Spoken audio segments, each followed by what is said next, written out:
Great. So let's see if we're in an acceptable range of transmission here. All right. Good morning, everybody. We're gonna play Grixis Control in Modern. I'm gonna prepare a little bit for the Modern Challenge tomorrow. So back on Grixis instead of playing Esper Gifts like the last two times that we played pretty successfully, I might say. Yeah, so let's just head in and jump into a league.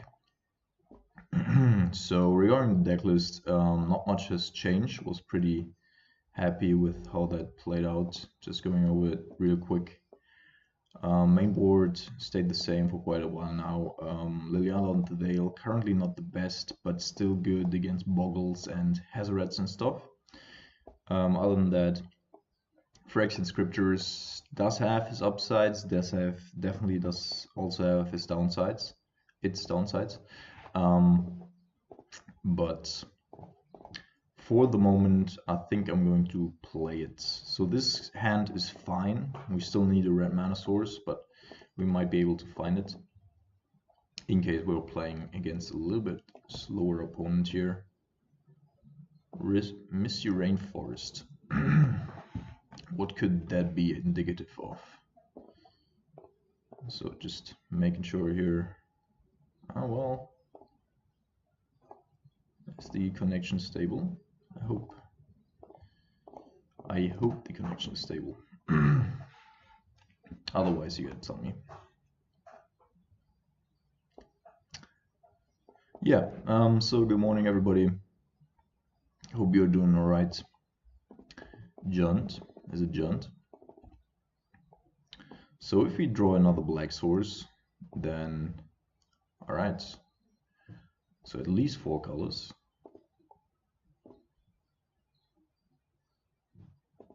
Oh, Scapeshift.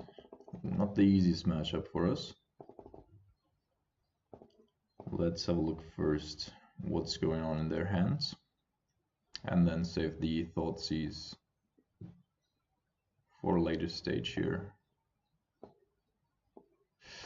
Tone Witness. Okay, so if we take Witness, if we don't take Witness, then he just grabs another land here.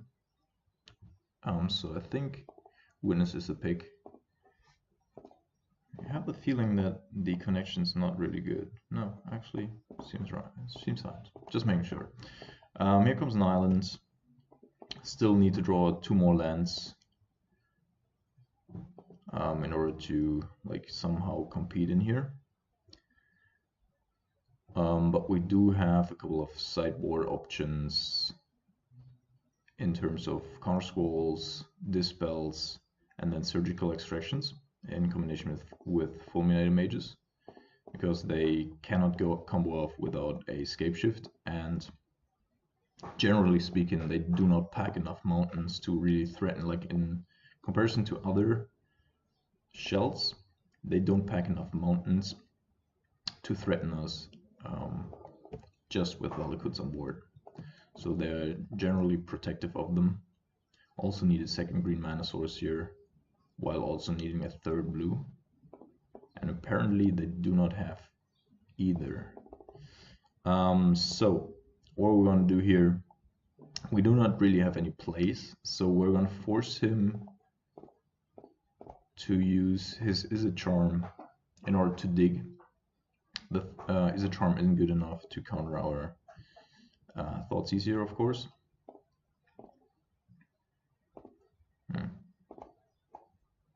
Seems fine. All right. Or he has a remand as a cover. All right. So he's digging that way. Still fine for us. He needs to get to 7 mana, of course, in order to kill us. There's a Valakut. Not the best pickup for him here. Generally speaking, he doesn't want it as so early in the game. Only playing 2 main board most of the time. Still has all these in hand. So currently can't cast the Cryptic. I want to get rid of his Scapeshift still. There's a logic now. That's a fine pickup.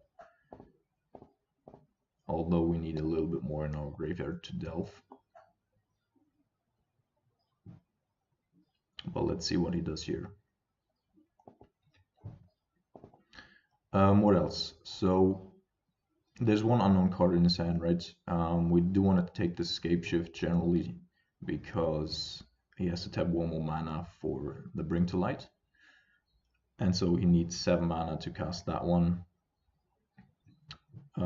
He also needs 7 lands in play for the Scapeshift, but then he still has 3 mana to counter something. There's another Valakut, so I think he drew both of these Valakuts here. We could also, of course, take Counter Magic, but which one's better? Which one is better to take here? Should we just strand him? But then if he does have enough of the combo stuff, then he can just go combo into combo. That's also probably not good. He also can't cast Cryptic Command yet, and he cannot cast Bring to Light next turn. So probably just taking Scapeshift here. And if he wants to use Is a Charm in order to sub himself up, that's fine. But he saves it as a counter, I assume.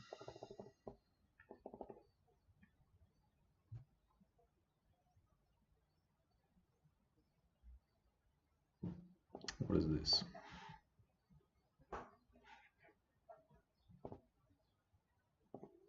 Search for Tomorrow. Okay, so he's going for a 3rd island here, I assume. Of course, if he goes, I think we might actually counter this. Because he doesn't have a 2nd green source yet, he's still looking for blue. And we do have 2 cryptics in hand, right? So we're just countering here. It's not great, but I want to slow him down a little bit. He's left with super clunky cards in his hand. And if we can find a 2nd black mana source, then we can actually deploy our Liliana here and really get going on his hand. Come on. So our opponent thinks we're just straight up blue-black here.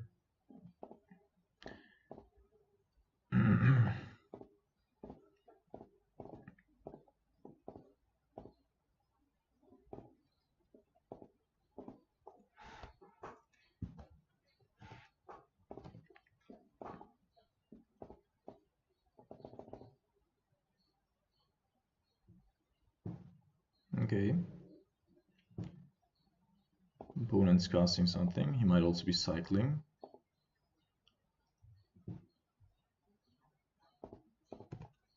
Alright, what are you thinking?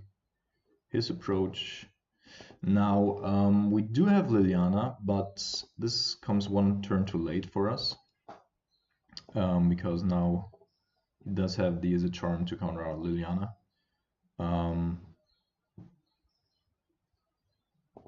There's Is a Charm. Draw 2, discard 2. So he certainly does have some problems. What we could do here is we could counter this as well. He's definitely desperate here. If we counter this, so I mean we want to deploy our Liliana, right? To really threaten his hand.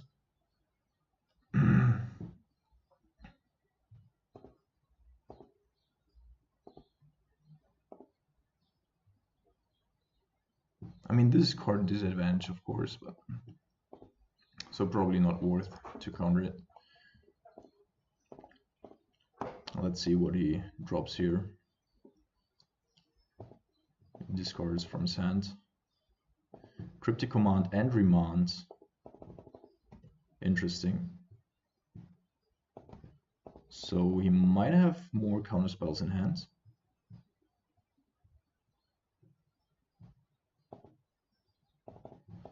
And I'm willing to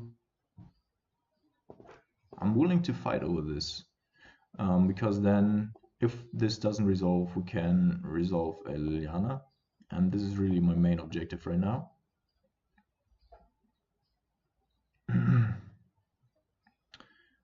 We do need black, red here, and then we're gonna go counter draw, just restraining him a little bit. So, all right. So he does have another one. We do know that he does also have a Bring to Light in hand, right? So we might have, maybe we should have bounced land there. 1, 2, 3, 4, 5, 6. So he can't, of course, have both. He would need to draw into another land next turn. If we discard it here, if he has a counterspell, of course, then we're just dead. But if he does have a counterspell in hand, then he goes 1, 2, 3, 4, 5, draws a land, still has the counterspell up. So I think in that moment we're dead either way. So should we pretend to have a counterspell and play Liliana?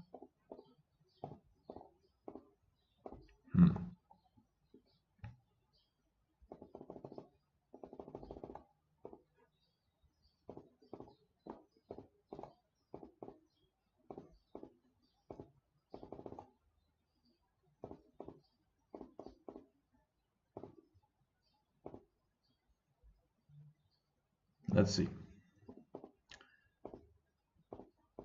He might very well have kept a remand up here. Don't think it makes sense to discard 2 counterspells unless he wanted to find 2 more lands. But this way, if we can threaten Liliana here on board, 1, 2, 3, 4, 5.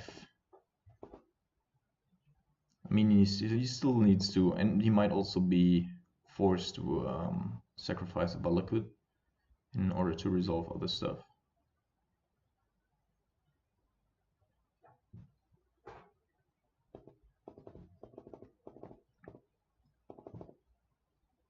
I know this is definitely a risky play, but I do think that if we just wait and he grabs another land and then has a counterspell up, then we lose anyway, because he needs to go for it.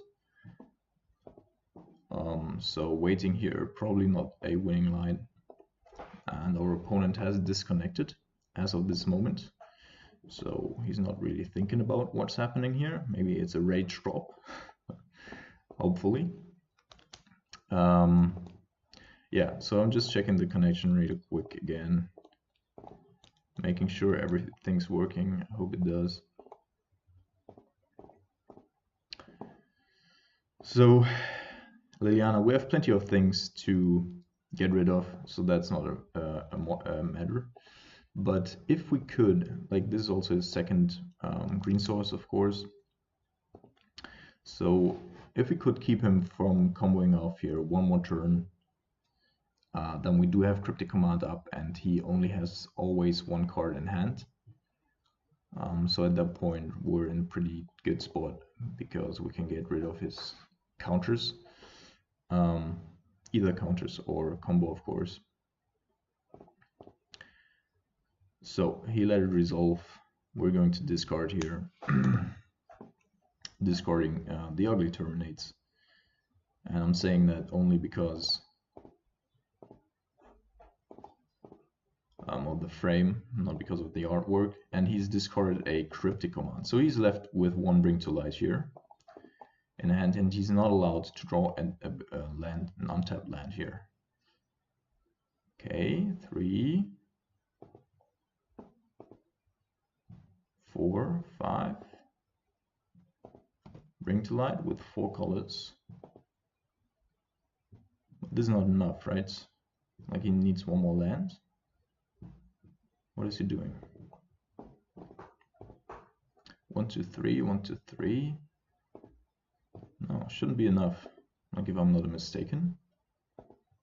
Should, of course, Like, I mean, he could be grabbing something against Liliana, but what could that be?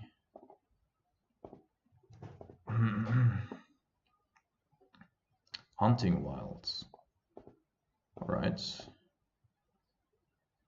Search your library for up to 2 forests, blah blah blah. If the spell, yeah, you can't kick it right now. So, just a ramp spell. 2 forest cards. Okay, both no mountains, so we're not threatened by Valakuts here. And then he just passes the turn. We do get a Scalding Torrent, which is fine. We need one more land. Actually, we need a couple more lands. So we're gonna discard the Terminate again. Not really helpful. He did discard a Bring to Light. So at this point, he doesn't have a counterspell in hand. We do have a Cryptic Command up. Of course, we somehow need to kill him at some point, and would like to have a flash creature for that. But he's also ways off of activating Valakut, so still pretty fine. He's bolting our Liliana. Yep, let that resolve.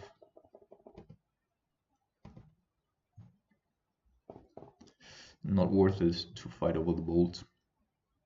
Do we need red or black?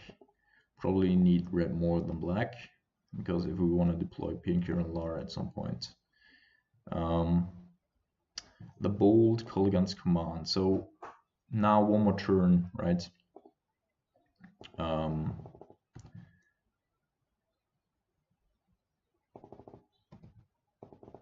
So we could, with one more land, we can deploy Pinker and then make him discard. So this is his third mountain. You still have to be a little bit cautious about the mountains. Alright, so there's another land. We go ahead and grab an island here.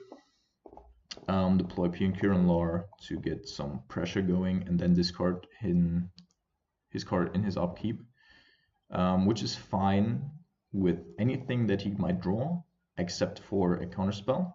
If he does have a counterspell here, like a Cryptic Command, target spell discards cards. Okay, let's see. If he does have a counterspell here and draws into a combo piece, then we lose here.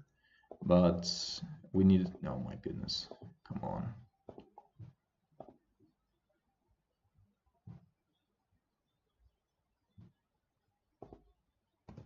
Okay. So let's see. He has only basic land types, right? So 4, right?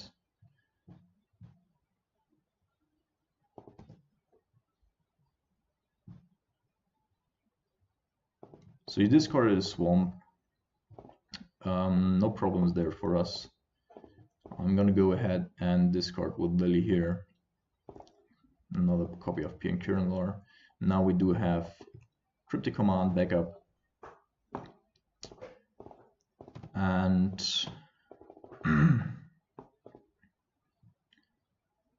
Lily as well. So pretty happy with this. He's not discarding. He's not playing anything. So probably a counterspell. We're gonna make him discard. So depending on what this is, all right, so this is a charm, right? We attack for 4, he goes down to 7.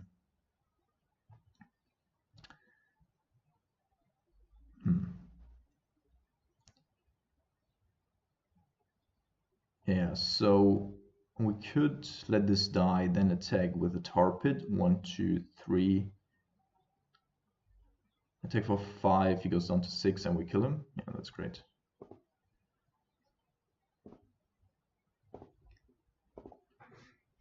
Discarding a Cryptic Command here, and then we go black.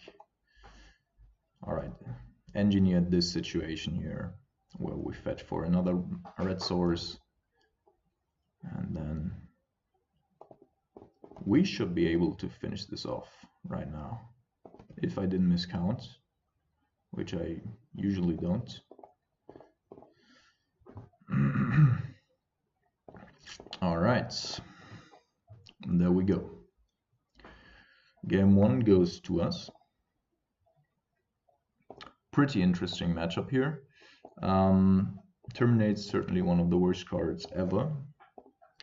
We also do want to have Collective Brutality. I do want to have Dispelled because we're probably going to face Counter Wars here.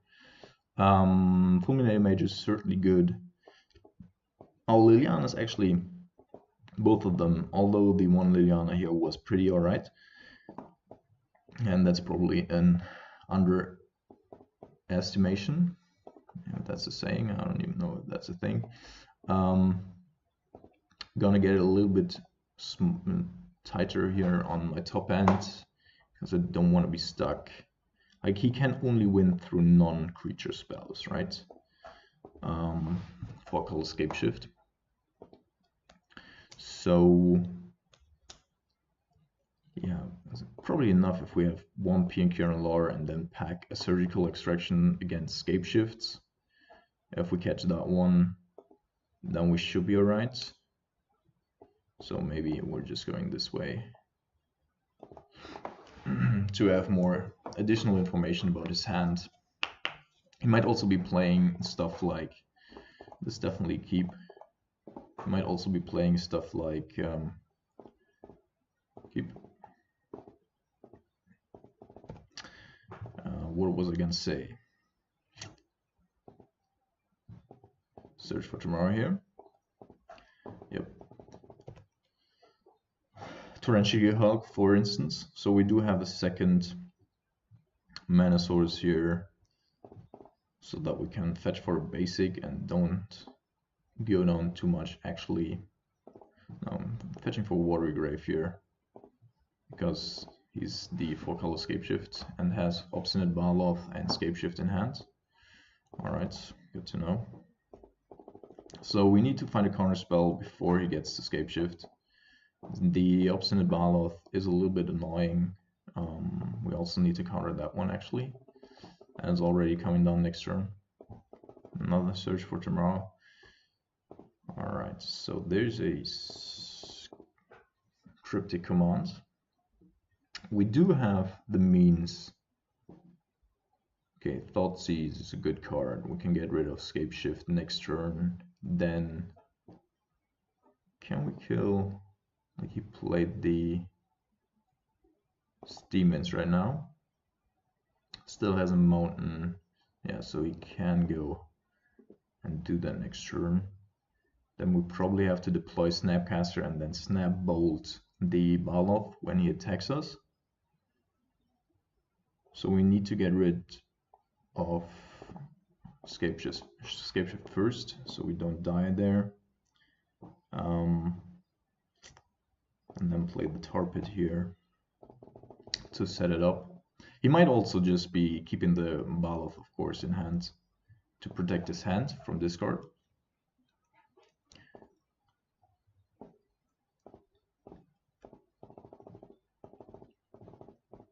But I think that would be a misplay here of him. Like, if we don't have magic up, this is definitely a counter magic intensive matchup, and if you can drain us, then you should probably go for it.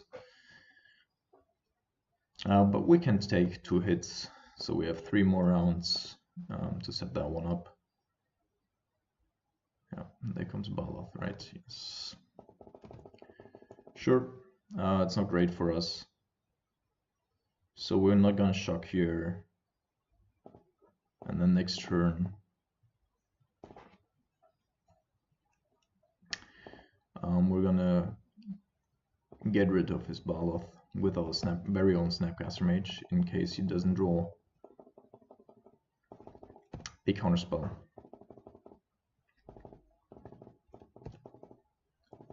And then only do that by the end of turn, so we could pretend to still have access to 1. So he has 7 now. Apparently didn't draw Scapeshift. We're going to 11 ourselves. Not perfect, of course. Actually, I mean, we don't even need to, right? We don't even need to sacrifice our Snapcaster Mage here. We still have the play flood turn after. So he has 3 here 2 cards in hand. We didn't know about the stomping round, so we don't know any of the cards in his hand anymore. He's not attacking here, which is interesting. Let's see what he does.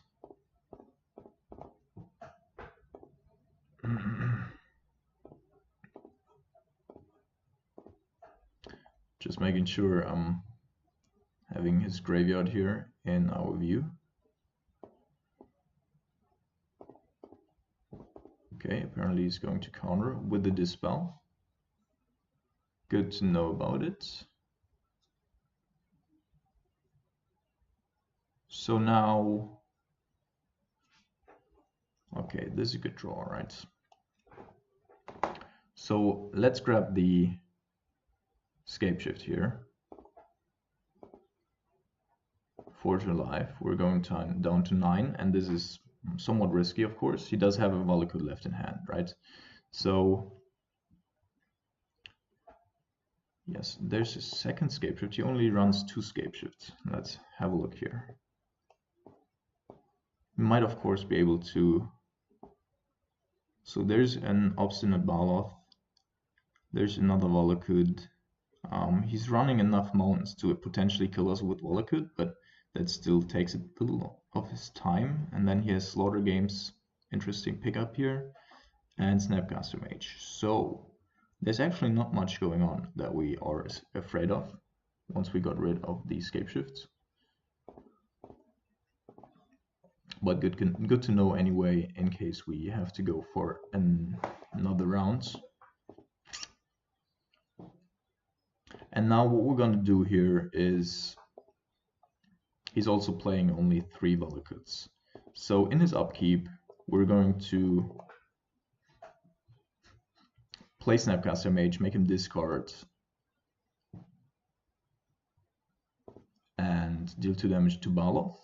Then we do have Snapcaster Mage in hand, and we got rid of the Valakut upkeep. So this way, and then we have Cryptic and Lightning Bolt up next turn, and he cannot attack with the Baloth without sacrificing it.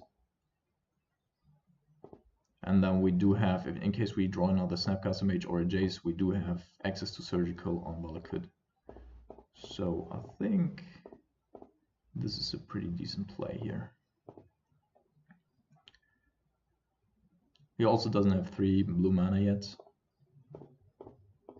so he's in a little bit of distress there. Okay, he does have 3 blue mana now, and he would have also have access to 3 mountains, so he's probably not going to attack here. Yep. And we're not going to attack as well. We're just keeping tight now. Trying to draw Animal Obstructionist and then play that out and try to raise from there. We have 8 life. Of course, that's not a lot. Oh man, is the connection really bad right now? Don't know. Okay, he's not attacking either way. Keeping up whatever he has in hand. So apparently this is a Vendilion Click. Sure, we're gonna counter this. Currently not very afraid of whatever could happen here. So I would like to keep up the counter squall, but I don't think there's a combination of cards that could do that. Yeah. There's a Dispel, certainly also a good card to have in case he draws a counter spell. Then we can still go ahead here. Yeah, so now he's inclined. I think he drew a counter spell, and if he did, okay.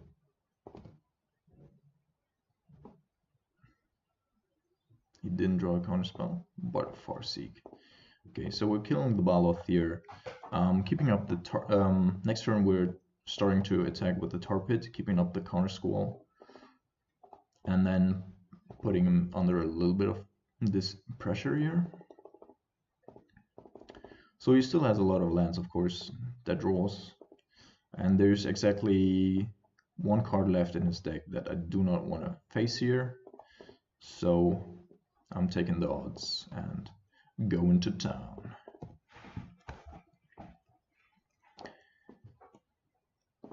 So it's just at 7 turn clock here. Color Squall makes it a little better over time. Search for tomorrow, yeah. So he's thinning his deck, of course, and that's good for him. But as long as he is getting rid of his cards in hand, I'm pretty fine. And the Fulminator Mage is certainly also a good card here. Probably gonna play that out first. So we have an additional clock also if he plays a Valakut. Then we can just get rid of it. So this time he's actually keeping whatever he has in hand. Now we do have access to 2 counter spells, so we're going with this here. And now our clock's actually a 4-turn clock, and that's pretty good. So we're forcing him to make a play. Pretty fun matchup, to be honest, I've got to say. Okay, we're fetching end of turn. Opponent's just keeping his cards in hand, keeping it close to his chest, which is interesting. Do not know what he could be having here. We still need to do something. He could, of course, have drawn lands. He could have also drawn additional ram spells. Don't exactly know what he might be up to here. Okay, so there's is a charm, which we're going to counter. Don't want to lose the Creeping Tar Pit here.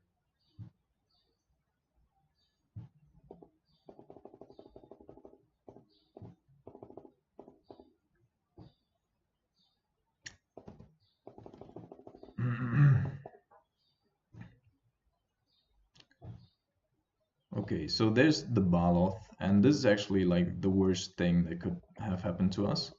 He has only had 1 additional Baloth in hand in his deck. Now we might have to go on defense mode first again, up until we find a Snapcaster Mage or a Colorlens command.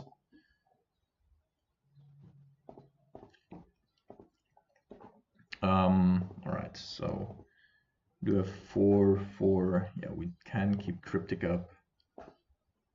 Don't have access to Counter Squall then though. So if we attack here with Creeping Tar Pit, which we will.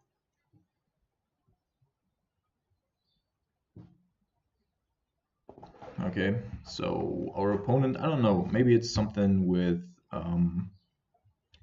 Magic Online right now. It appears that the connection is not very stable.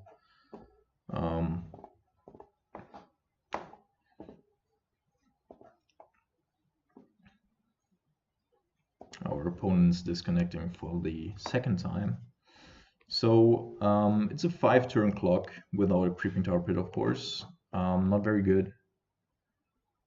Don't think he does have a counterspell in hand though. Somehow, I don't know why, but it doesn't feel like he has a counterspell. So if he attacks with the Baloth, then we might actually be inclined to block with the Wandering Fumarole, excuse me, to get rid of it. And for those purposes, of course, Wandering Fumarole is really neat. Otherwise, we would have to double block with Tar Pit and Fulminator Mage to get rid of the Baloth. And I gotta say, we took out our 3 Terminates, of course, because they're not great in the matchup. He brought in Obstinate Baloths, especially against our Disruption in terms of discard, and that's fine, you know. We hedged against like his combo and like the main stuff that's going on, and he brought in some counter mechanic. that we can still deal with. So that's why, you know, Lightning Bolt is very versatile in how we can use it, and then we can also, you know, Wandering Shimmer very good here as a protection mechanism. And let's say, like, what's the worst thing that could still happen, right? So worst case scenario, he has Valakut in hand and then has a Ram spell or something, or he needs another mountain first, then a Valakut, then a mountain. So opponent appears to have come back here. So we're just attacking with a tar pit.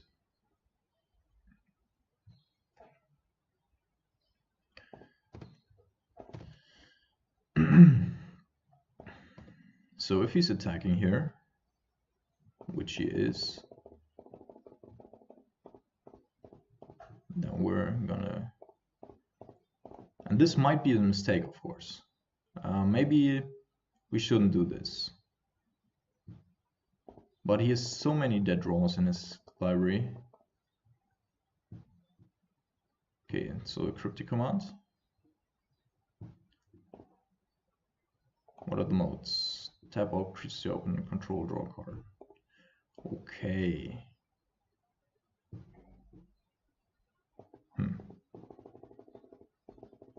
Yeah. Can't do anything against that one. So now we actually do have a couple of problems. I admit that.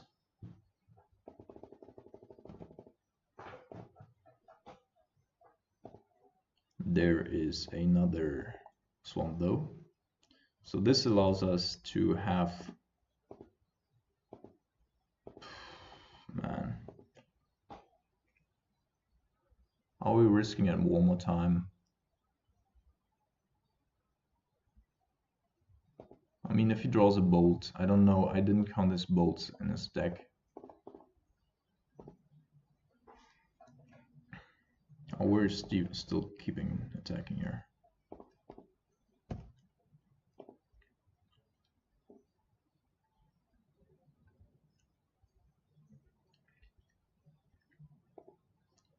Down to 8, 9, I mean. Okay, there is another. Okay, so this time we can actually, we do have a counter. By him playing the land here first. Of course, if he does have a Valakut in hand, so what happens if he does have a Valakut in hand? And he was sandbagging that one, right? So that he has enough mountains here. He can attack, plays the Valakut out, then goes fetching, and in response to the fetch, we could kill the Valakut. So I don't think that's a problem, right? So we need to keep up one black source. So going for this here. So he has 4, needs a 6th. Okay, there comes something. This time, all right, so you're not getting us this time though.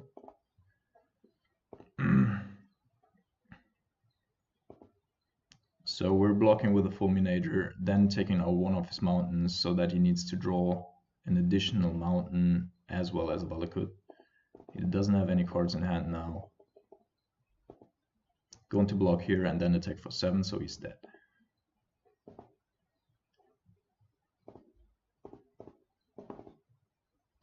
Block. Okay.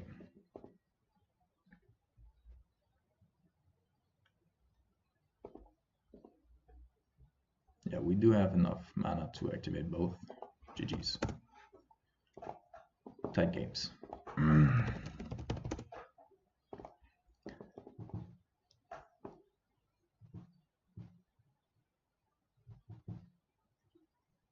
So our opponent, I don't know, still figuring out stuff here. Trying to grasp how we could have lost this game. Very interesting deck, of course. Like it. Do like it. for Color Scapeshift. But of course it also does have its problems. It's a little slower than Valakut. It's a little bit weaker to control because you're actually fighting to protect your combo. And I think our opponent's just leaving us hanging here. Might be sour. Oh my goodness, my hair. Looking horrible here.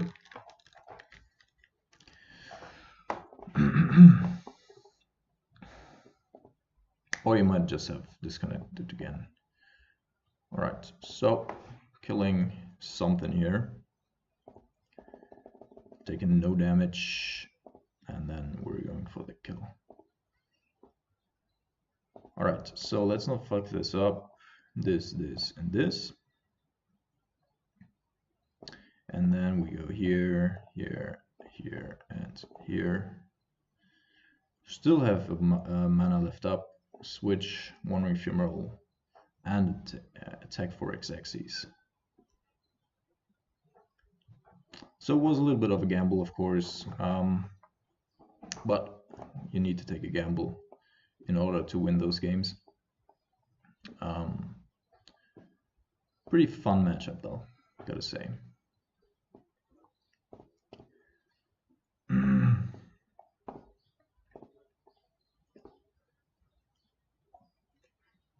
So, what are we facing next?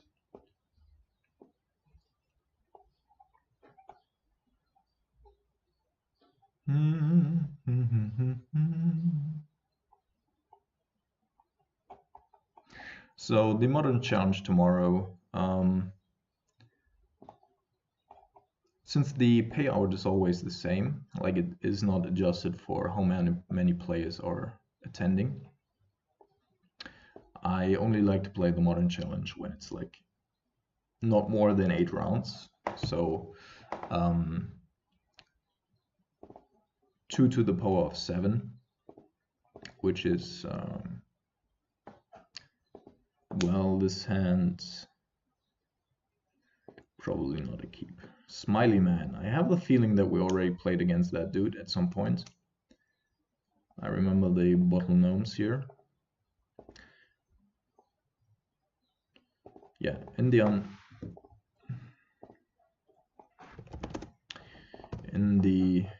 the dog here. Okay, looks to be a deck where Terminate might actually be good. So we're fetching for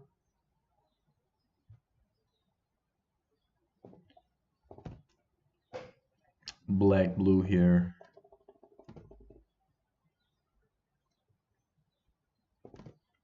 Yep. If he's playing a Tarmogoyf, then we don't care.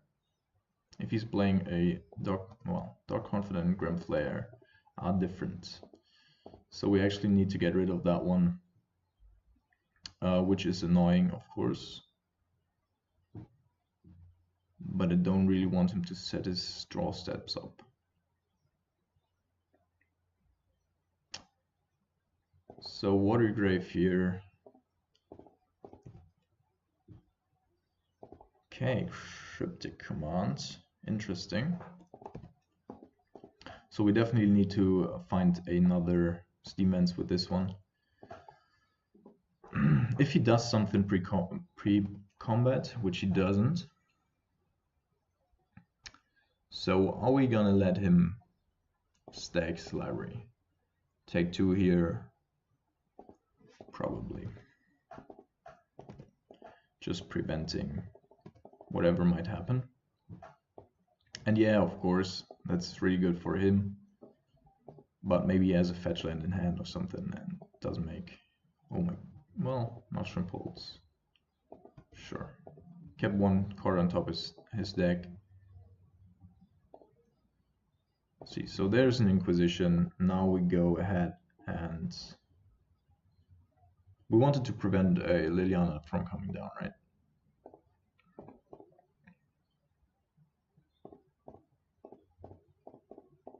This turn. So if he takes our Logic Knot, then we do have the Nimble in order to pressure Liliana. and that's not too bad.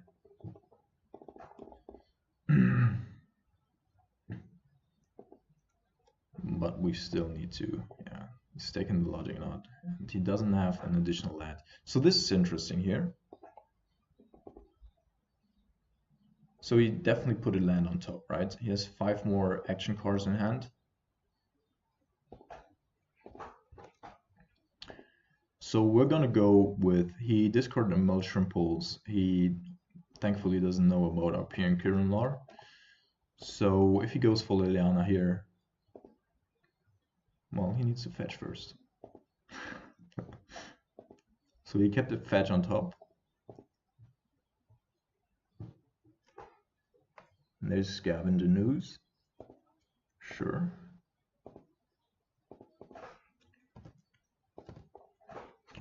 Okay, so we have a couple of options here. If we go for the Nimble, then he can't fetch. He's restrained on mana, but we can also not just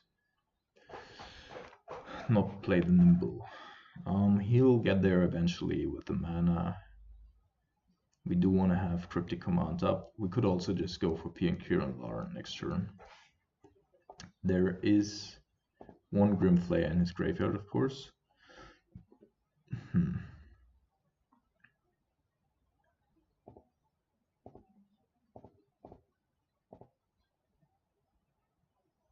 Well, at least our opponent's cautious here, so he knows that we can counter the Bloodstained Mire.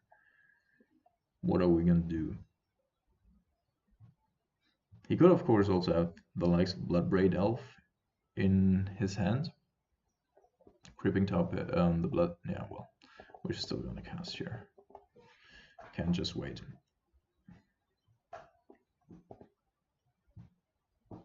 Yeah. Now we're probably catching a fail push or not, so that's fine. We're getting it for 3 here. We do have another Nimble if in case he waited for another turn there, which would have been quite great. So we're attacking, and I think we're deploying Pian Kiran Nalar now this turn, and then keeping it up. Keeping up Cryptic as well as Nimble for the next couple of turns. Rather have it on board. And now he might also be drawn to kill Pian Kiran Lara rather than Nimble Obstructionist, which is pretty fine. Liliana, of course, not the best card on this board. He did draw another land, Raging Ravine coming in tapped. There's Liliana. I'm gonna discard our Nimble Obstructionist here. Doesn't have mana to.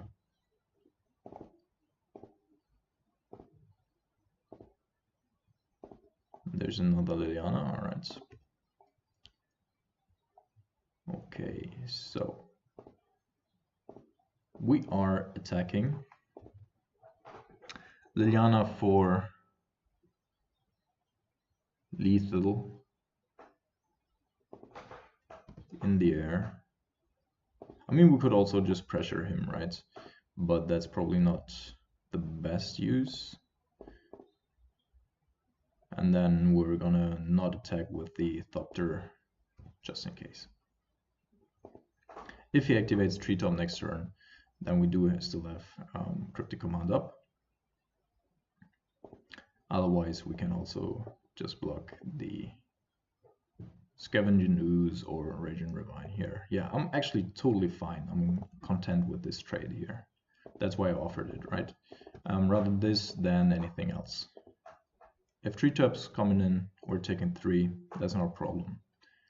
Bloodbraid Elf, of course, somewhat annoying.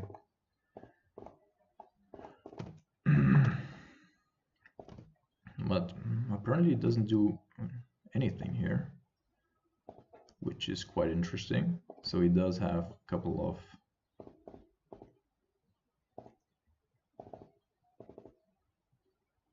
he does have to have something, right? Sure, we're attacking with everything. Kill our Nimble if you want to, if you do have a Abrupt Decay, sure. Take 2. Now we're in a race. He played a land out this turn already.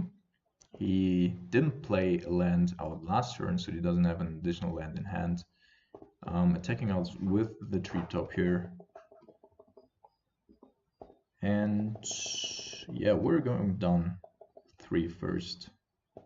Okay, now we do have a terminate for the treetop, so that's not a concern for us anymore. Still have Cryptic up after we use that. He's down to 8, so as of now, if we can get rid of the treetop here, we're winning the race.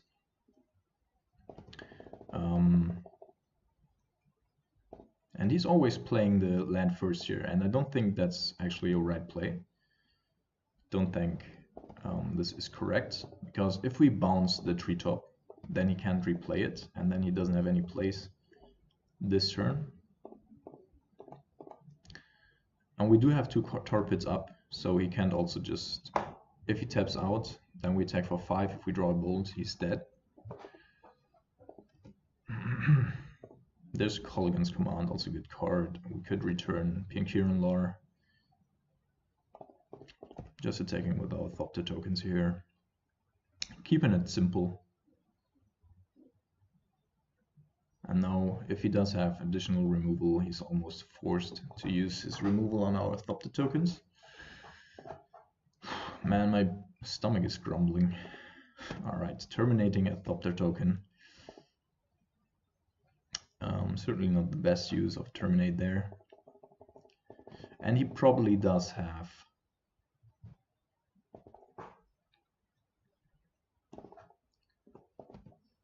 a Bloodbraid Elf left in his hand. If he doesn't, if he attacks with the Raging Ravine here and taps out for it,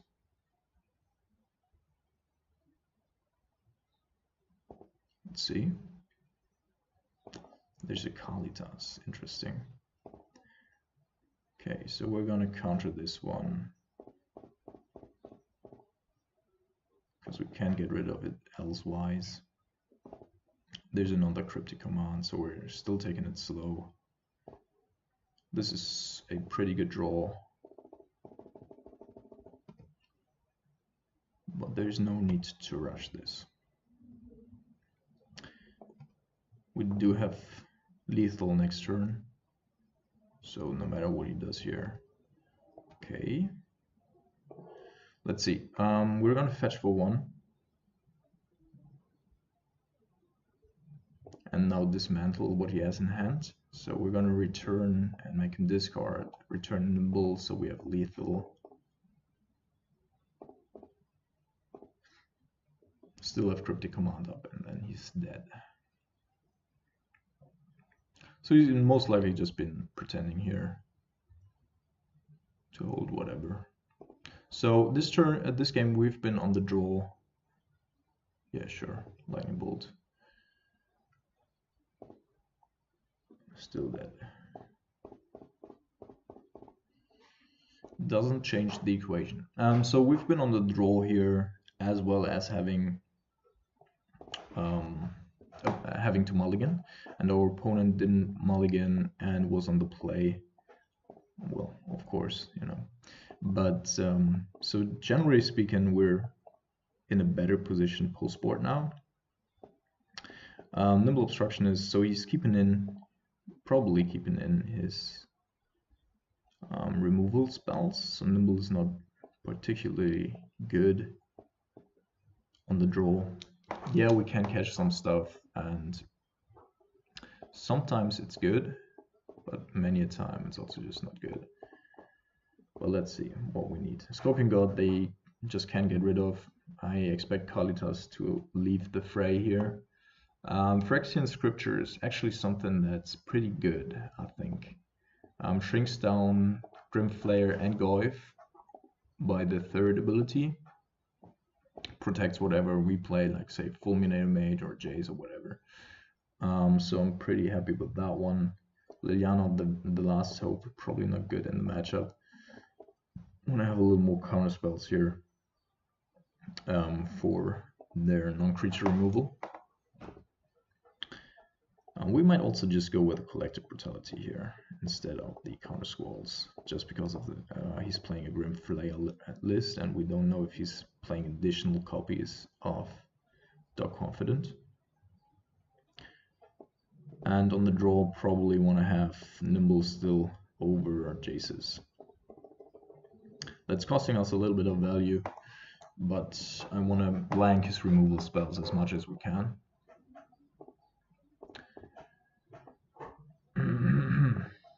Alright, I'm going to keep this. So a pretty slow hand, but Jant has also gotten somewhat slower.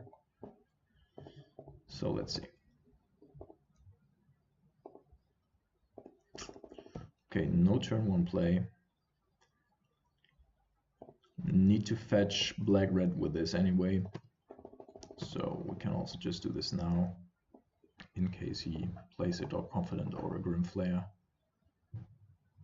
I actually wouldn't be killing a Goyf here, maybe. Maybe I would, because we actually, that's our only chance to killing one. Yeah, there's a Goyf.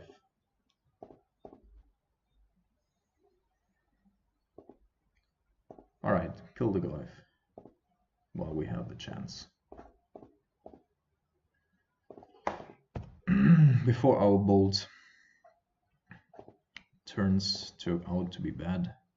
So now we are looking for a, well, these two cards are pretty good as well, but we can't play Pierre and Kieran yet. Fulminator Mage, certainly good. We do have Snapcaster Bolt for Lily, so let's top this, just in case.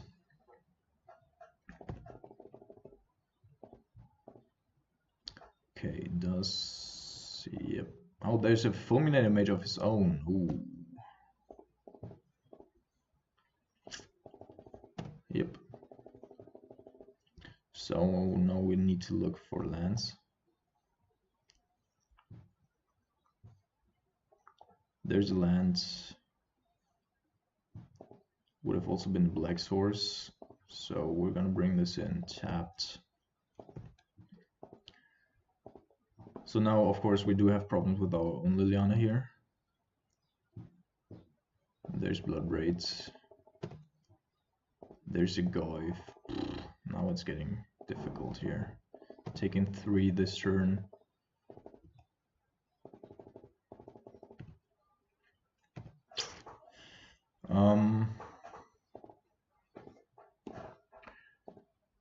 Yeah, so we could go Snapcaster Bolt. We could also try to find another land. I mean, if we find another Swamp or Black Mana Source, then of course we can play Liliana and kill the Goyf next turn. So we could just be waiting here. Doesn't make a difference though.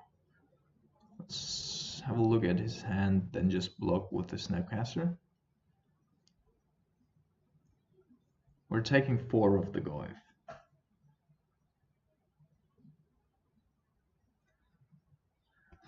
Yeah, let's play it safest we can.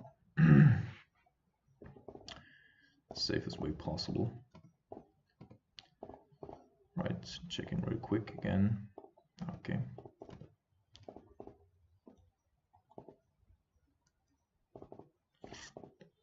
Okay, there's a treetop village. Yeah, we would like to have our bolt up for the treetop, but we do have Fulminator Mage, so we're grabbing a Black Source here.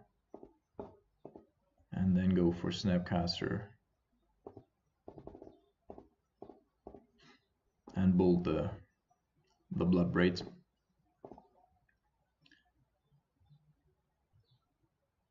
Keeping Snapcaster alive. Alright. So he's even using a removal spell here. That's fine. So this is why I made the play this way and didn't go for a Snapcaster into Zero Visions last turn. Because we needed to get rid of at least one of the threats. He was protecting his Goyf, of course. Hopefully he doesn't have a follow-up play. Scavenger Ooze. Pretty bad for us. So Black Source now, well, That's not good. That is not good. Well, let's play our own Fulminator Mage. Block and get rid of the treetop. The Scavenging Ooze, of course, is going to grow. And I don't even think he's got three creatures in his graveyard. Yeah. This is not gonna work out. Being on the draw here, definitely the decider. Otherwise, we could have deployed Liliana on curve and Phyrexian Scriptures on curve, and then it would have definitely been over.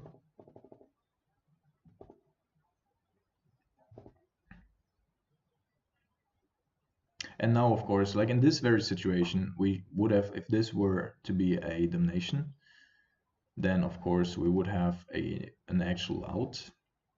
Like any black source would be an out, and that'd be great in and by itself. But still, as I said, like we're still in the experimenting phase of the game with Phyrexian Scriptures. And I mean, our opponent, of course, drew pretty well. Was fine. Don't know if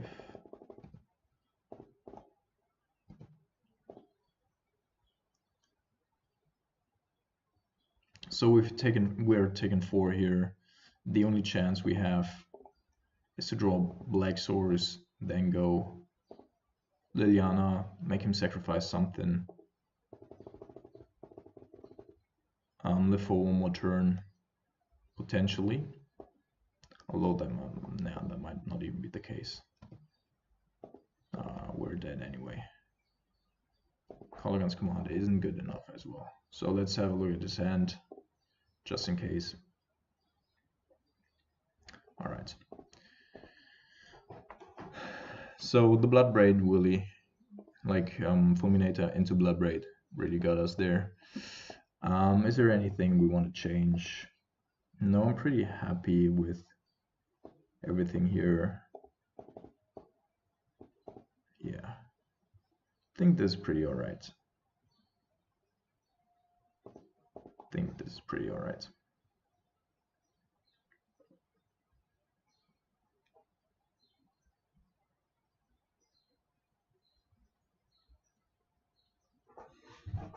For Jace, I mean, it's just not the matchup for Jace. We still have access to 3 Snapcaster Mages. He's bringing in Graveyard Hate, so...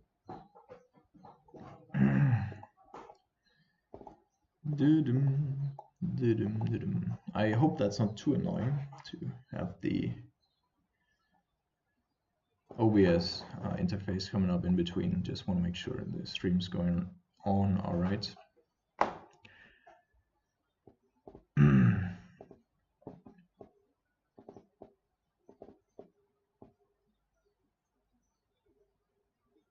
So the reason why we're cutting a little bit down on our cryptic commands and counter spells in general, of course, Bloodbraid Elf, because we cannot counter the trigger with it. And on the other hand, it's just like if there's a Goyf on the battlefield or a Scavenging Ooze, and then you're, top decking Logic Knots, not the best feeling in the world. So we're trying to have the best of both worlds, have a little bit of disruption and counter magic, especially for Liliana before it comes down. And then during the whole game, he didn't have a look at this at our hand, right? Yeah, he didn't. So he doesn't actually know about both Scorpion God and Phyrexian Scriptures. So maybe he's sideboarding a little awkwardly here to our advantage. I expect for him to bring Liliana the Last Hope in here. Okay, so a lot of lands, not a very good hand, but I think... Could we keep this? Roaring Fumarole, if he does have a lot of discard spells, is it getting better for us? That's a question. we're just gonna keep. He's bringing fulminator mages, so we can just sit tight, play around a little bit. If he doesn't have discard spells, well, let's see. Playing not playing the Wandering Funeral here just to thin our deck a little bit. I know that MTGO is always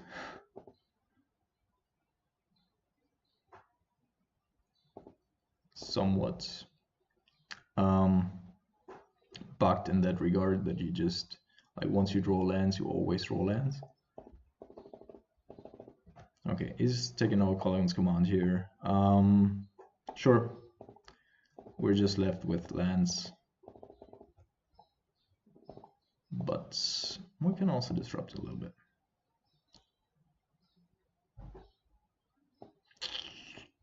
Ooze, Liliana, the Last Hope. So it's one of the most aggressive hands that he could have had. Ooze, as of now, cannot grab anything. Tarmogoyf is a little bit bigger. Liliana, the Last Hope, of course, very annoying. But I think I'm taking the Goyf here because they are not good in multiples. And then we could also be taking the Liliana, but probably have to deal with that elsewise. So if he's going Ooze, Liliana, bring back Goyf, oh man. Well, let's take the Liliana here. Just because I don't think we can handle a Liliana. But we can still block the uses pretty decently with the Wandering Funeral. Goyf is just a vanilla creature. If we do have access to the Liliana here next turn, or a Terminate, or if Grixis Scriptures, well, there's a Terminate. So we're drawing pretty hot here. Gotta say. And then Wandering Funeral, pretty good against the uses with just one creature in the graveyard, in the bin.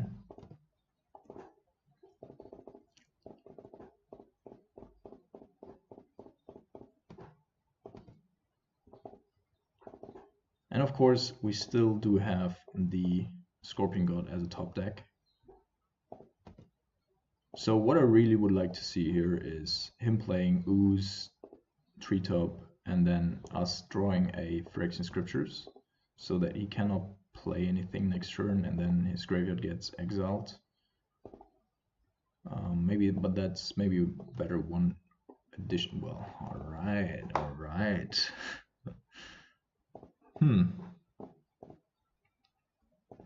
Question is, are we playing this turn already? Or aren't we? Like, if we...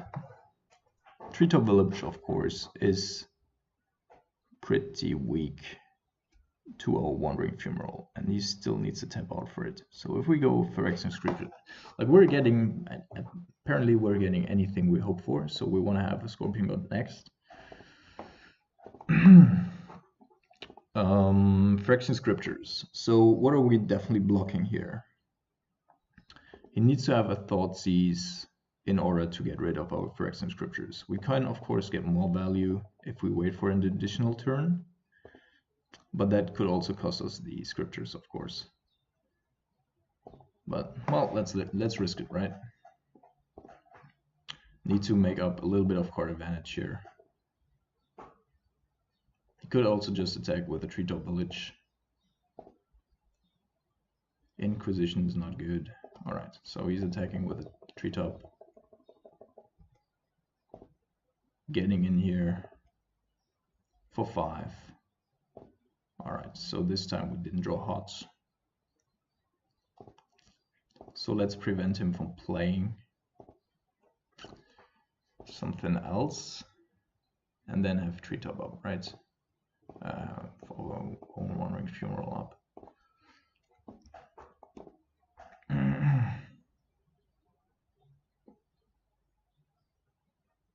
So opponent's probably first reading the card here. We're taking 5 again. So you know, it's a little risky here. But that we are wandering through all, and we're still, you know, drawing pretty hot. Probably attacking with the treetop again. Would be surprising if it weren't. So here, definitely, Phyrexian Scripture is better than a potential. Okay. Oh, does he have double bolt? Then we just die. What's happening here? Okay, there's a Liliana of the Veil, so no attacks with the treetop. Each player discards a card, certainly better for us than for him. He has one Scavenging Ooze left in his hands. And no removal. So he's attacking us for 2, we're down to 9. We're killing the Ooze and then exiling his graveyard afterwards. So Grimflayers and Goys are getting worse. We can also, I mean, we can just kill the Liliana here, and then he's left with an Ooze and an attack of a Treetop Village. Yeah. So we're down to 8.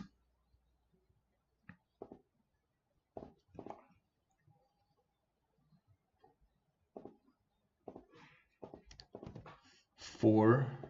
Oh, that's also good, right? Yeah, that's good.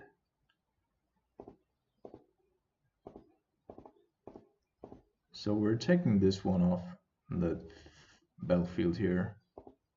Then we're going to attack Liliana, and then we're going down to 4. Worst case scenario. And then we do have a blocker for the treetop. And we're exiling his graveyard. And we hopefully find a Scarab God. Scorpion God, not Scarab God. So let's see. Opponents also on top deck mode. We have a couple more lands out. Our man is a little stronger than his is, but it doesn't really matter. They trade either way. So opponent, what are you thinking about? Apparently he has something to deploy here.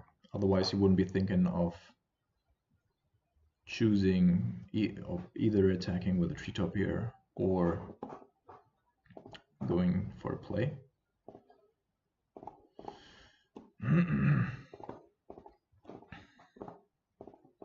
Any bolt is pretty decent. Snapcaster Mage is of course pretty good. Okay, opponent not doing anything. Interesting. So what does he have?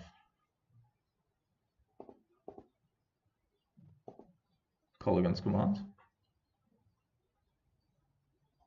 Yep, he does have a call against command. He's getting back a Scavenging Ooze. So we forced him, like Phyrexian Scriptures, forced him into a pattern of play here. That's really interesting, right? We could, of course, just cycle Nimble in order to like see what we could get, but let's play it. Have him play Scavenging Ooze if he wants to, and then just block the treetop. Unless he draws another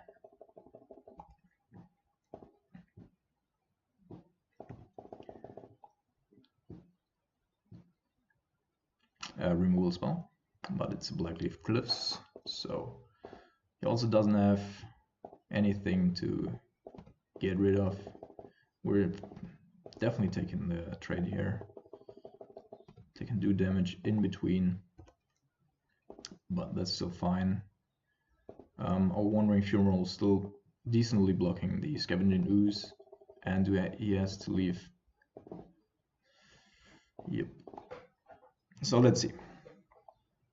Okay, this is a good draw. Don't want to have that one. Want to have that one. Do have access to Nimble again, so we return and kill his thing. Return here, kill that one. Man, we're drawing hot. Like, it's been a long time that I've drawn so well. We could have also just been dead here. Okay, nil spellbomb, not a problem. Utilizing his green mana source here, which he is most restrictive of in regards to black, red, so that's somewhat awkward. There's a confident. Alright, confident is somewhat annoying here. So we need to find a removal spell. Well, I guess we found a removal spell. Don't think that I want to have a second nimble.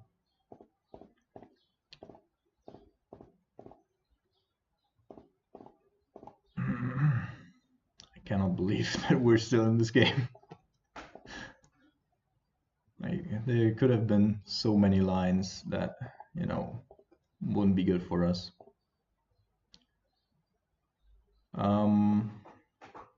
Let's see here. Man. So bottom this, top this one. No, also bottom this because we want to take up all Liliana. So we're gonna go ahead, kill this one, then play Nimble, then take up Liliana. Still have Wandering Shimmerl, can make a run for it now. Man, we're taking for 7 a turn here. Do have Liliana up. Worst case scenario, Bloodbraid Elf off the top, killing us with a bolt. So how can we prevent that from happening? Probably by just attacking with Nimble here. So being cautious, just attacking with Nimble. So that removal spell can't kill our blocker and then he can go for it. Okay, so apparently he has a Color Guns command once more. Or not. So now we're just drawing the lands, and as of now, like, I mean, it's fine. Inquisition, sure.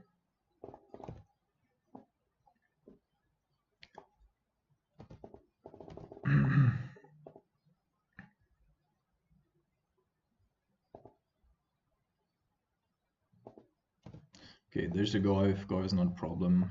There's a Scorpion God, and now I think we got it. We got there. So just want to say to those who are questioning Liliana of the Veil, like, for these matchups, for fair matchups, it's just great. So we're killing him with the power of the new and the old gods. And we have Wandering Funeral up, so he's definitely going to die next turn. So we're playing it safe, of course. There was a window when Bloodbraid Elf off the top could have just killed us, and he still got 4 in his deck, I assume. So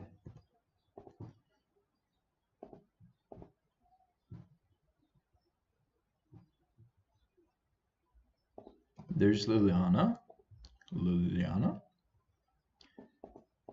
Alright, so we're gonna sacrifice our Nimble here.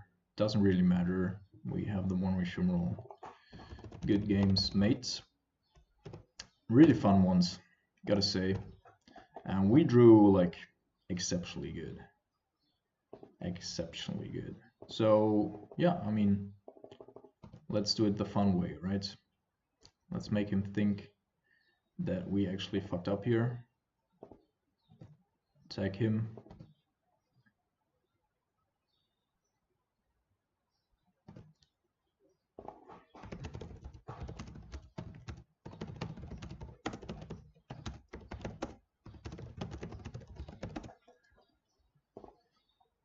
And then make him lose to life.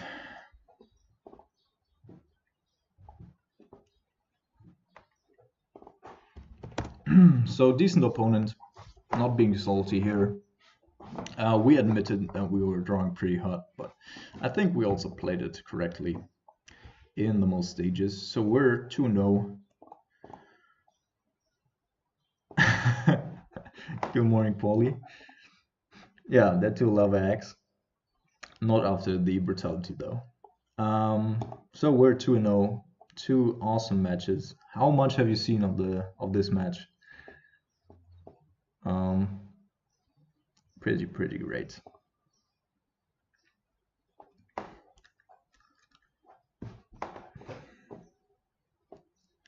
And I need something to drink. Can't find anything in my room here. All right, so you missed the best part. You gotta watch the video on YouTube afterwards. Really fun games there. Can just recommend. So we're running hot today. I don't want to, stress our luck, but looking pretty good up until now. But it always does up until turn 3, right? Round 3. Keep. Hopefully no Tron. No, it is either in fact. I know, right? I know. So yeah, we're just gonna look here for. We're gonna go with a black source here, so we have Black Crypt next turn, and then go for Liliana.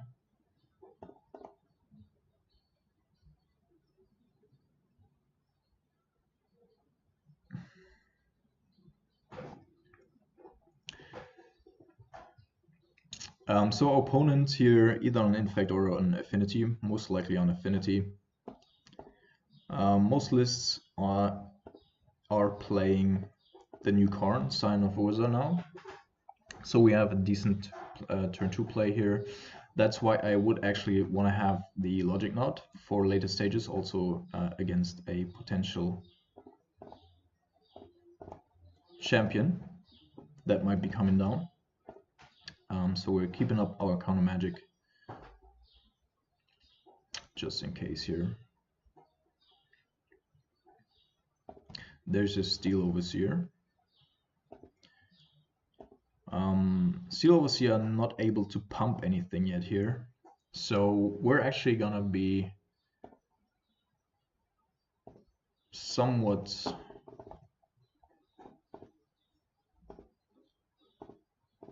greedy and don't kill it. Because I want him to spend his mana on an edge champion first or on something else. So we do have a counter spell. Or if he goes, activates the Inkmoth Nexus. Okay, so there's an Arcbound Ravager. Probably want to kill that one, then go for the Steel Overseer that of course then we need to kill with a Lightning Bolt because it pumps itself. What else could we do here? If we just bolted, is it worth just bolting it? So Steel Overseer gets activated. He could be sacrificing a Darksteel Citadel. No, I don't think we can let this resolve.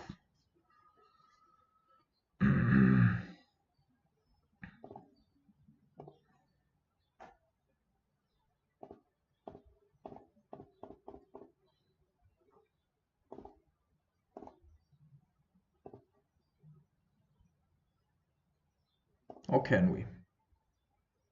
Or can we? Could kill these?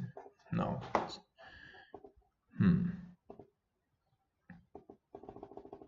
What do you think, Affinity player? If we let it resolve here and we bolt it, then he's probably just gonna pump it, right? Or activate Inkmoth Nexus and then pump it all up. Well, let's see. Let's see. Taking the risky line once again.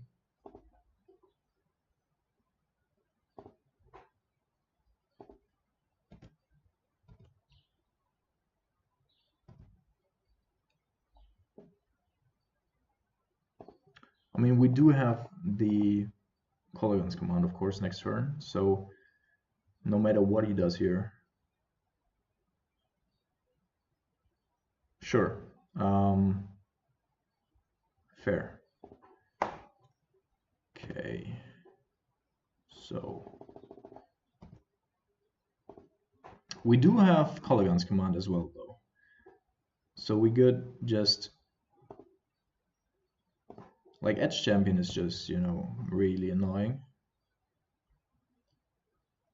So he's end of turn activating the Inkmoth Nexus, of course. Well, he's not, apparently.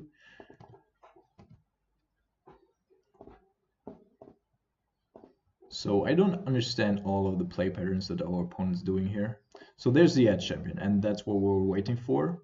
The card that we really couldn't let resolve because it hoses our whole deck. 2, 3, just in case. And now he does have a Steel Overseer. He might just attack here, maybe.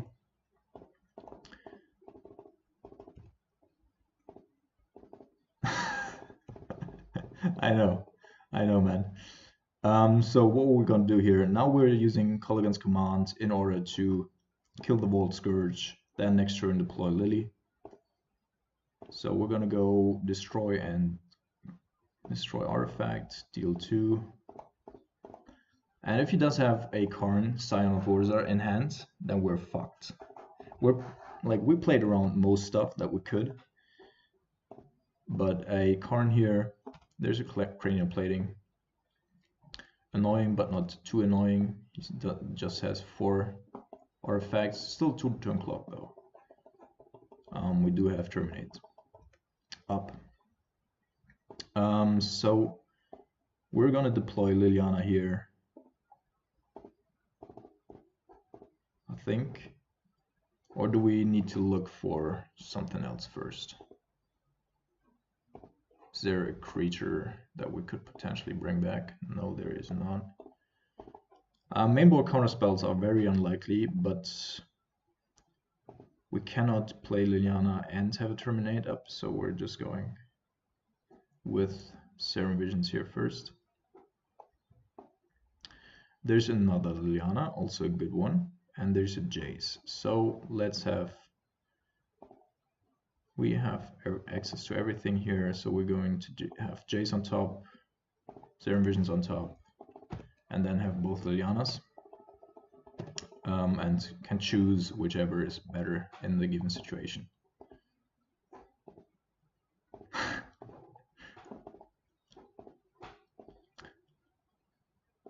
Okay, so he's going for it. Yes. But that ain't gonna work. So we're killing the Inkmoth Nexus here, preserving our infected body. And now he doesn't have, well, this is just like eating cake. Alright, so we do have Liliana to kill his Steel Overseer here. Then he does have a Blinkmoth Nexus equipped with a Cranial Plating, but that drains his mana sources. We do have access to a Jace here and the other Liliana for a potential Edge Champion as well. And now I'm feeling pretty confident about our matchup here. Alright, so either us or Liliana are taking 5 here, and I'm content with, yeah, that's fine. We can kill the Cranial Plating now. Okay, Signal Pest, sure. Let's see what's underneath the... Okay, let's think about this real quick. So we would need 4 mana to deploy both there. Yeah, we're just gonna discard this one, recast the Colligan's command here, destroy artifact, deal 2 damage to Signal Pest,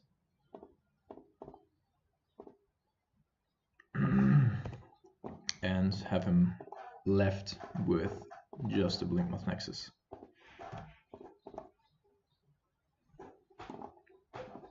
So if he does have an Edge Champion here, that's annoying. Arcbound Ravager is, well, it's mildly annoying, but it's not too bad. So let's see if he goes all in here as well and tries to kill our Jace. Yeah, that seems to be the case. If he does, then we can just bounce it with our Cryptic. Alright, he doesn't even do that. There's a Creeping Tar Pit. He does have mana to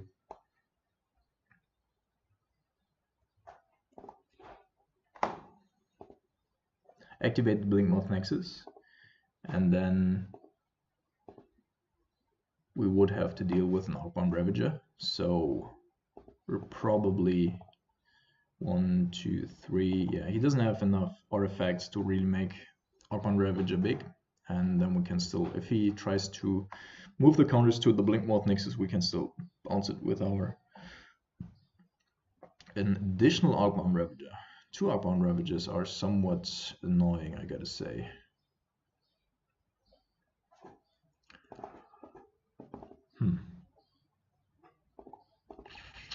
I mean, the number of artifacts he can sacrifice to either one doesn't increase significantly, of course.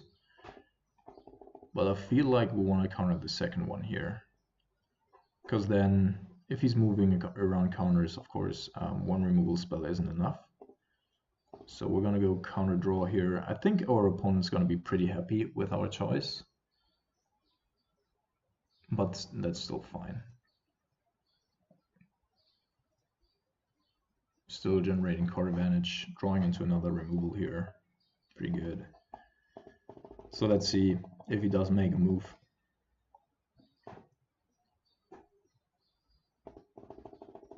Sure.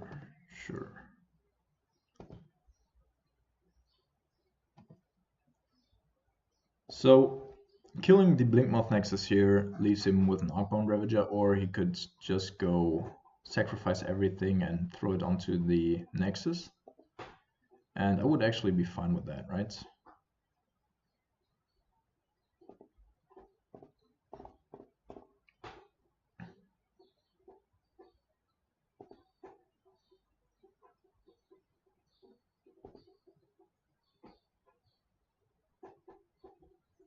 Like if he's left with one mana source.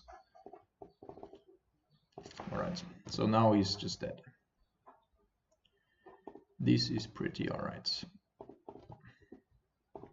So this is what I was hoping for to happen, because now we can just kill the Arcbound Ravager and we had a pretty nice turn. It doesn't have anything to it. Yeah. Opponent just scooping up here, got rid of everything he could be potentially doing.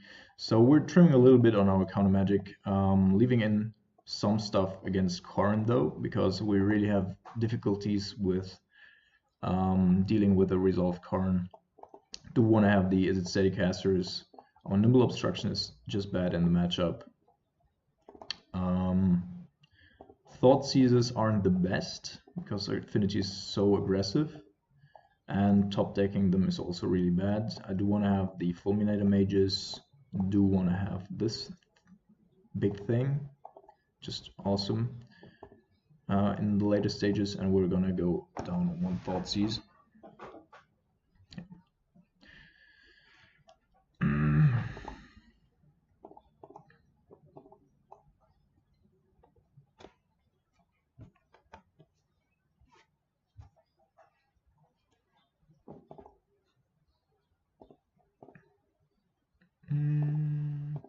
All right.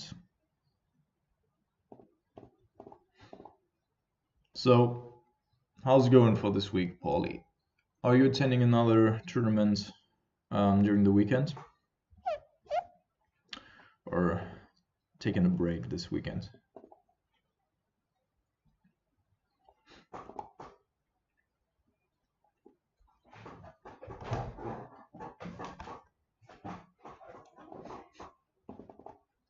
So, Piancuran are, of course, just the best card that we could have in the matchup. We have many decent cards, but Piancuran and Collion's Command together are really what get us ahead here. So we do have a Piancuran Lar. We're a little light on removal. Let's see what our our friend Sealer does here, and he keeps, so we're gonna keep as well. Dig in for removal, and he might have brought in a couple of sideboard cards, so slowing him down a little bit. Going for a Watery Grave here, taking a look at his hand, and then we can match our game plan accordingly.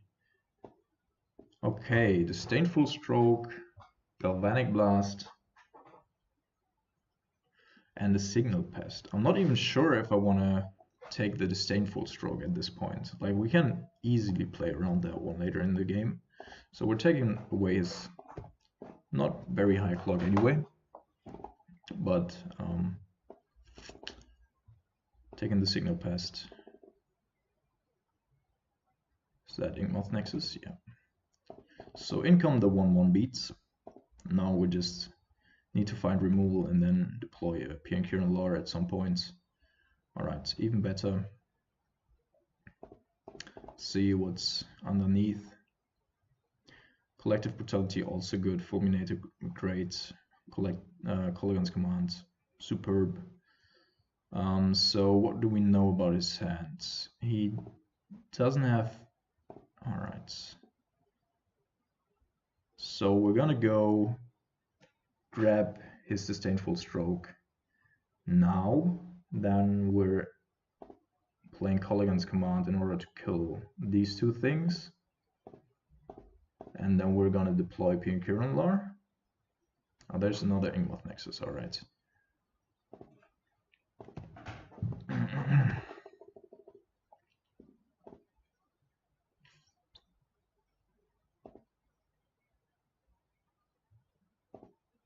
Mox Opal. Not changing the equation a lot. We could also be going, like, if we need to take one turn off in order to deploy our Creeping Tar Pit. He activated the wrong Inkmoth Nexus here. Man. Alright, we need to shock here next turn in order to kill both. And then we do have the Fulminator Mage.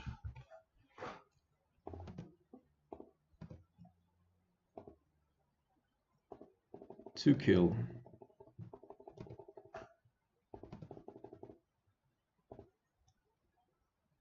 Okay, opponent doing something here. This is interesting. So Volt Scourge is annoying, of course, but it's not too annoying, right? Should we make him discard? Or should we just wait?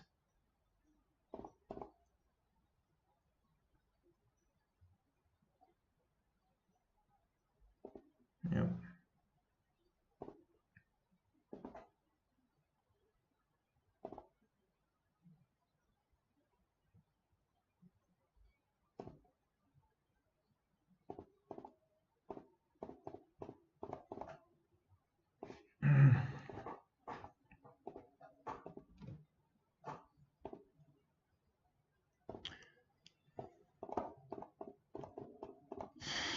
Piankiran Lar, superb counter for the both Inkmoth Nexuses here, and as long as he doesn't have a Blinkmoth Nexus to pump either one of those, he might just kill Piankiran Lar here. Okay, so he's getting Metalcraft online in order to use Galvanic Blast. Yep. Let's see. There's Karn, and that's what I was talking about. So this is really annoying for us. Reveal the top two cards. Okay, choose a card. The chosen card will put into blah blah hand. Okay. So we're giving him the Argborn Ravager. And this was a superb, like this was a really good draw for him, right? So there's a Tar Pit. We can kill the Karn next turn. Okay, that's a good draw as well. We do want to have the Snapcaster Mage. So top that one, and now we really have to figure this out. So he can tick down one and get the Edge Champion. If he does that, we can kill his thing next turn. I want to hide the fact that, like, if he's playing Karn, if he's playing the Archbone Ravager, then he has Metalcraft.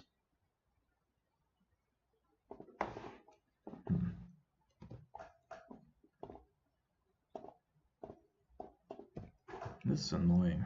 This is very annoying. Karn is really strong. Really strong card. But we still have a couple of options. Let's see what he does here.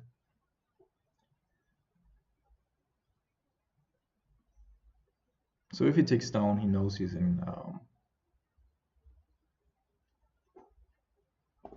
Okay. So he's sacrificing his Karn in order to get an Edge Champion going. So we do need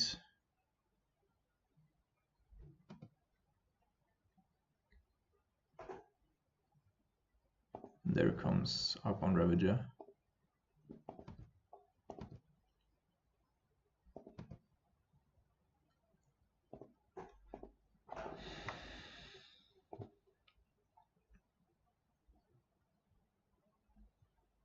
So we did deal 2 damage to Karn here, get back Pian Lar, kill the Karn.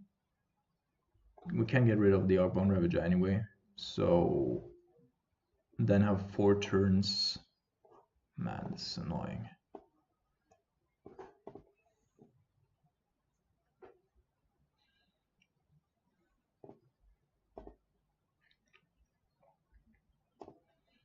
Return Pian, get rid of Karn.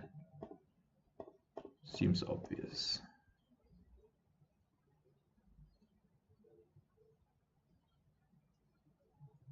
I mean, we do have Snapcaster Mage. Yeah, that's maybe the play here. Maybe we're just Snapcaster Mage, Inquisitioning him. Oh, he does have a counterspell here. Does he?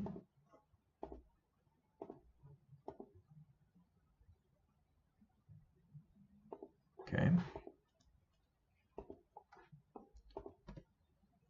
So I think we're attacking first here, both on Karn, because we do not know what's going on. If he does have a Galvanic Blast, maybe, and he was banking on killing our Creeping Top Pit or something. So Karn dies. Now, if we go Snapcaster Mage Inquisition,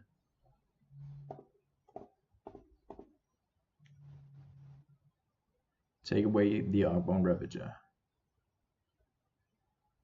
Is that a good play? I mean, we need to keep the Edge Champion down, right?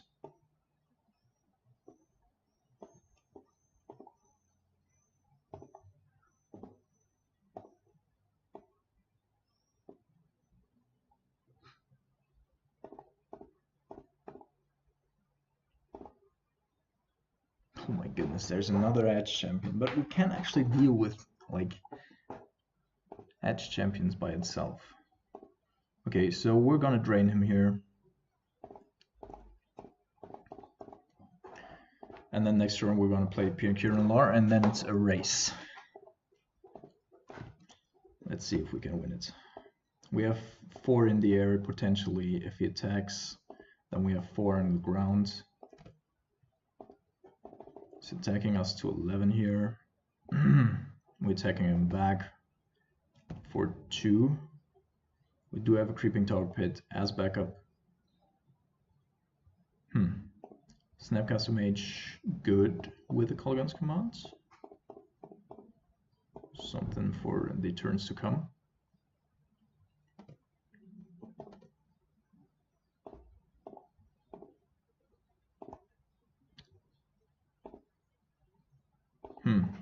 If he has a galvanic, if he draws a galvanic blast, of course we're getting blown out.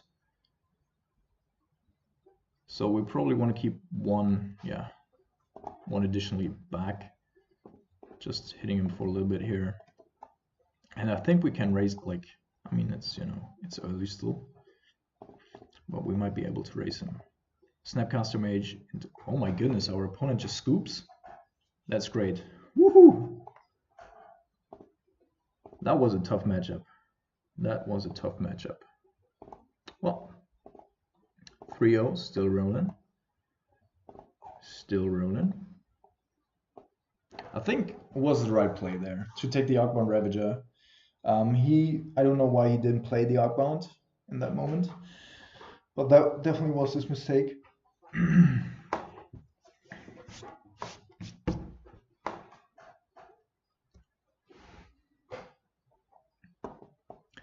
So 3-0, still rolling, still rolling. Rolling, rolling, rolling. How's the stream doing?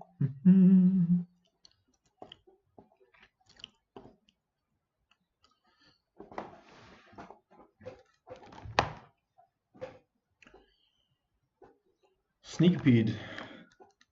Just now got his 12th undefeated trophy, 824 Middle European time zone. I don't even know what it's called. Like, I'm just calling it Middle European time zone.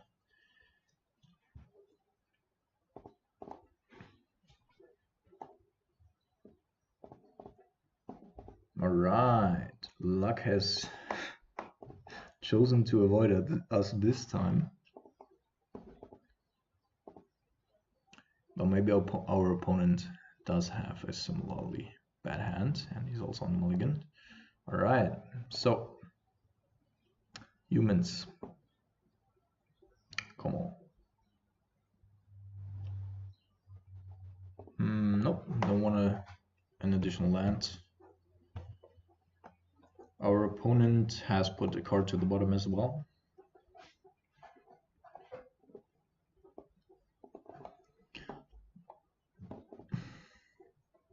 Okay. Grixis Shadow. Pink Huron are a good pickup there. Need to get a blue-red source in order to be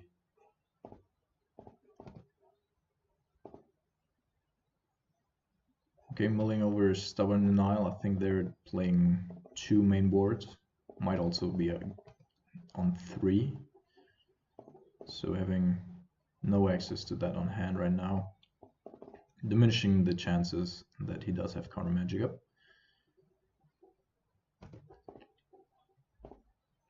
So he could be going for Gormag Angler here, having access to 7 life, 7 mana.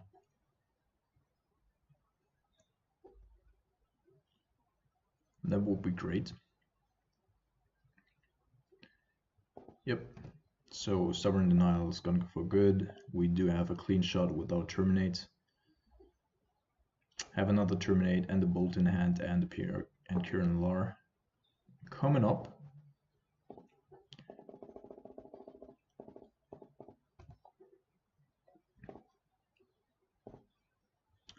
So not gonna shock here. Then if he manages to deploy a Death Shadow this turn, we might be able to get it with a Bolt. Because I don't think, like the way he played it out, you would have used your additional Street Wraith if you had it, in order to have 1 more card to delve and then keep something up like a, yeah.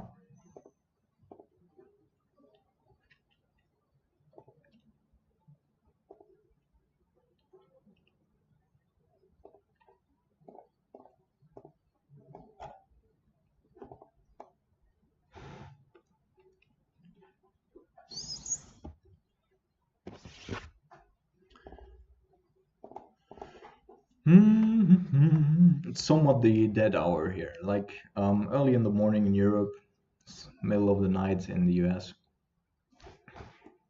So he's taken our Terminate, not deploying whatever he has still going or does still have in hand.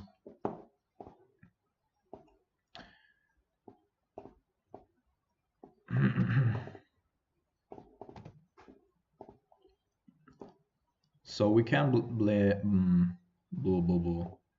blank fetch lands with our Nimble.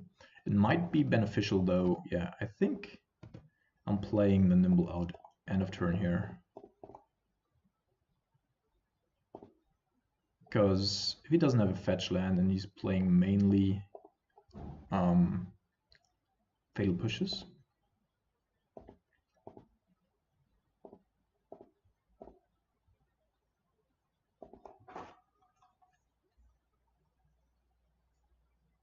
Or does he have a bolt?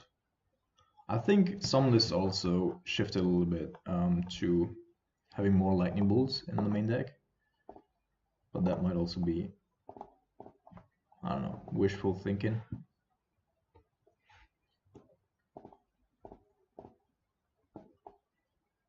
Alright, there goes the Dismember. And that's actually fine. So he doesn't have a lot going on apparently.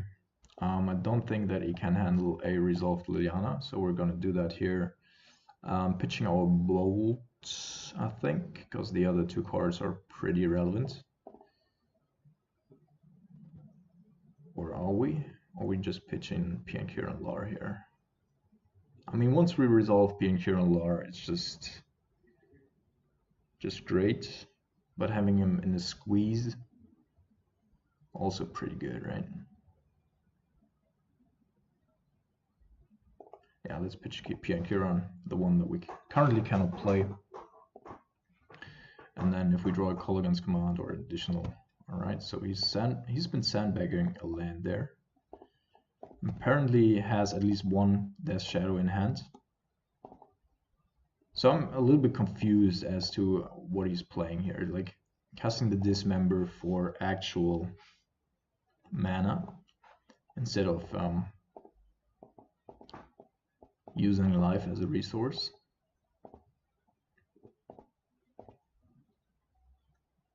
He needs to have a couple of things here. He still needs to drop at least 2 life points. Then, in order to protect Death Shadow, then he needs 2 Death Shadows or 2 threats. Okay, there's a Snapcaster Mage. Going for an Inquisition here. Wants to get rid of all Lightning Bolt, I assume. So it's good that we kept that. Otherwise we'd be stranded with a Piankiran that we couldn't play. And might have to discard. Okay, he's taken a Logic Knot. So we're just going after the Snapcaster and make him discard. Yeah. So taking this here. Taking up.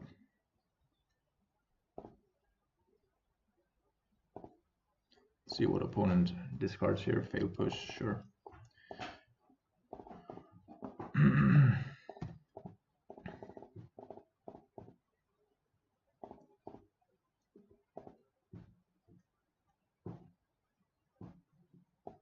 So he needs to draw into a second threat.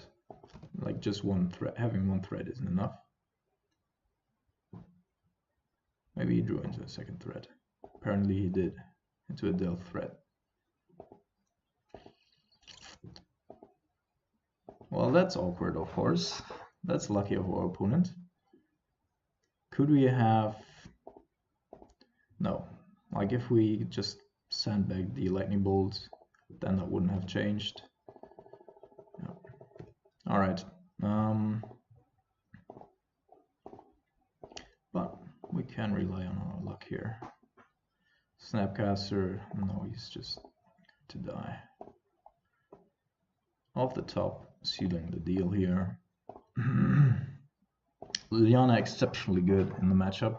Like they cannot deal with a resolved Liliana as well. We can deal somewhat, but still not great without a bolt.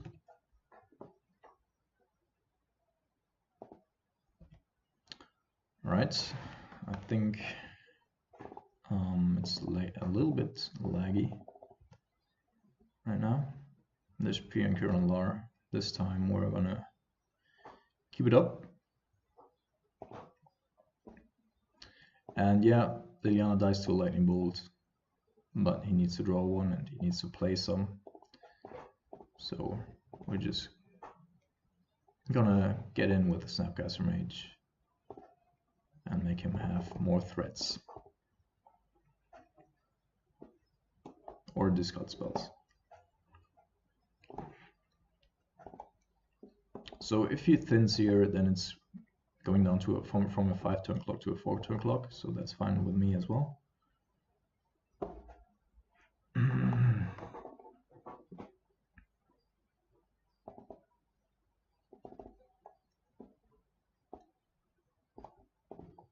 Alright, Colligan's commands. So we're gonna attack here for Snappy. And then we're actually discarding P and Q and LAR.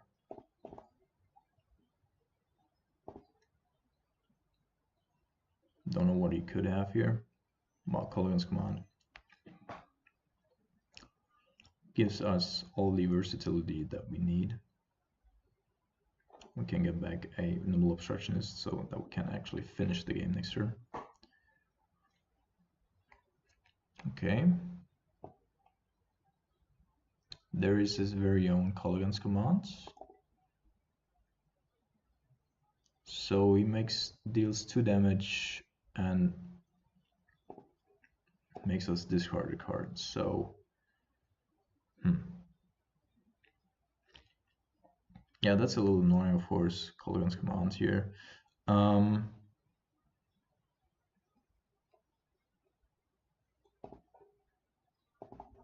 Also dealing 2 damage to him. But we need to discard both of our cards here. So it's just for the 2 additional damage. And he's down to 5. Needs to draw a Snapcaster Mage. But even that wouldn't be helping him a lot with the cards that he has in his graveyard. Alright.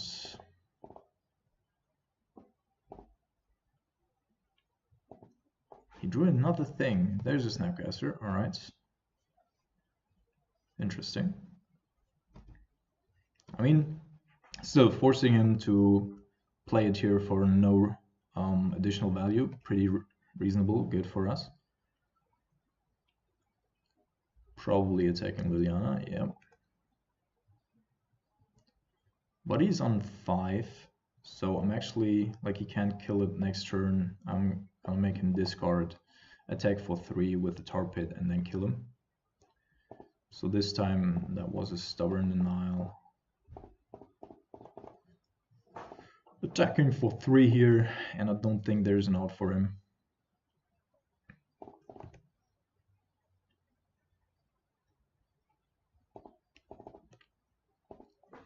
Liliana going all the way here. Yep, we win. Let's see.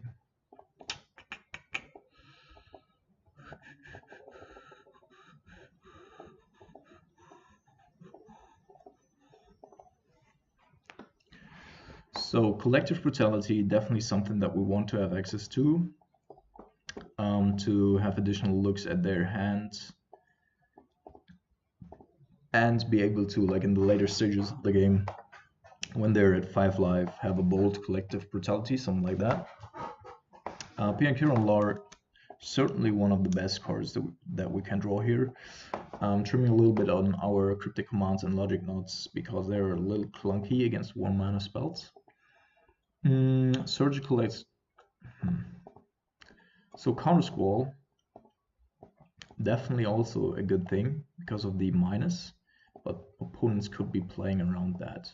On the draw, that might be too slow. We do want to have 1 Scorpion God though.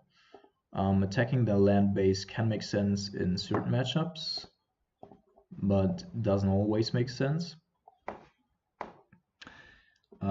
Dispel's also pretty good, but we're probably better off with having 2 collective brutalities and then protecting our Lilianas. Do we want to have anything else? I think this is like the most powerful way we can organize our deck against Grixis Shadow. We could of course also go like with surgical extractions and like try to catch an Inquisition and then surgical it or something, but don't know how reasonable that is. We could also go with Phyrexian Scriptures, but that is also very slow. Let's just go this way. Scorpion God, of course, bigger than most of his things. Yeah, we're gonna keep this one, although we don't have any removal. But our opponent, depending on the draw, could also be like imitating a control shell.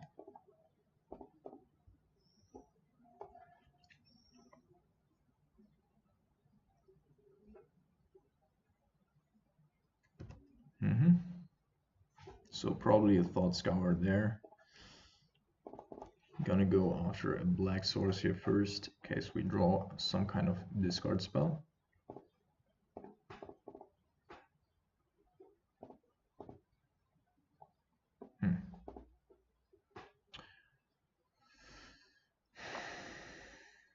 Yeah, I don't think that we can have either of these right now.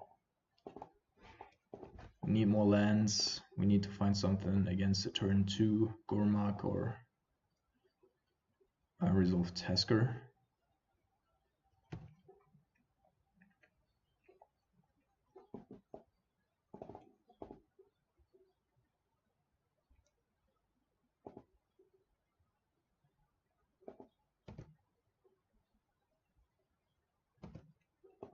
Okay, no play. Interesting.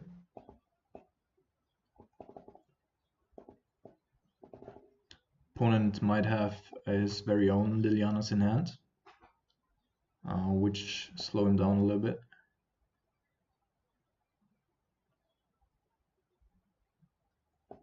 Okay, so the good thing here is that he cannot get rid of our Scorpion God, right? No matter what he does, just can't get rid of our Scorpion God.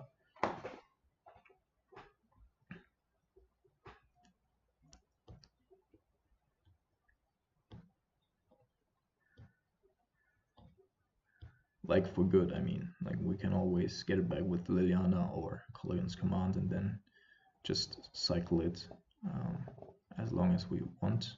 And this particular like the Scorpion God here, a little better than the Scarab God, like as a comparison, because we can actually shrink the Death Shadows so that we are in range.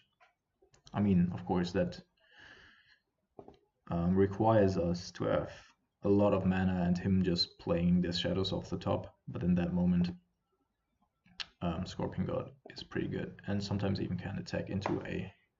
He's taken a Snapcaster here, so he's going for the long game, which is pretty interesting. And I won't deploy the Jace here, I think.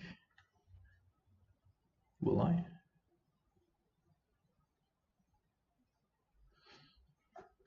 No, it doesn't seem like I want to deploy the Jace here right now.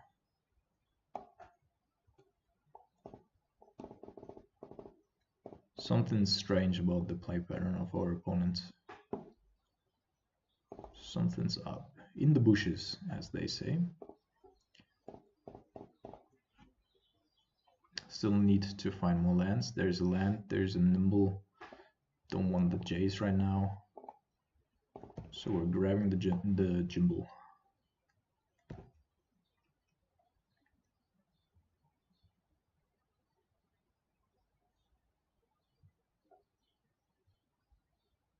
So our opponent playing this very cautiously.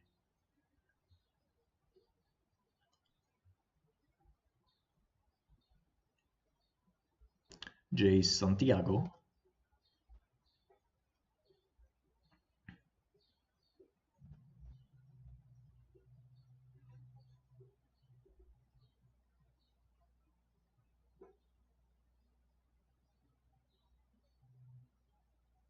And Pyromancer.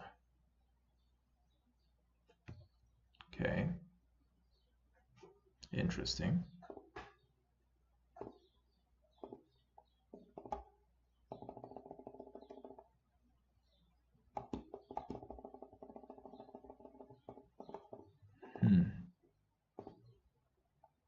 Might be a reason to bring in, is it Zedicaster? I mean, I did know that they had the sideboard plan, but bringing that in against a, shell like ours seems weird. Like, I would probably be taking out Pyromancers instead of bringing them in against like a Grixis shell that's packing I don't know how much removal.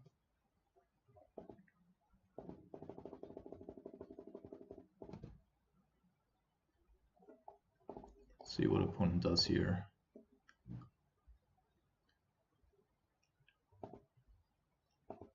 I mean, we're trying to deploy, puts 2 cards on top, okay. We're still trying to just catch the young Pyromancer here. If he does have a removal spell, then he has a removal spell, but if he doesn't, okay. I mean, he's weary of our Snapcaster Mage, of course.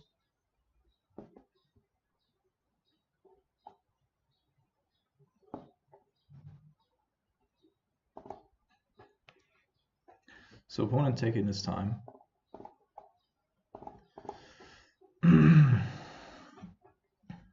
Let's see.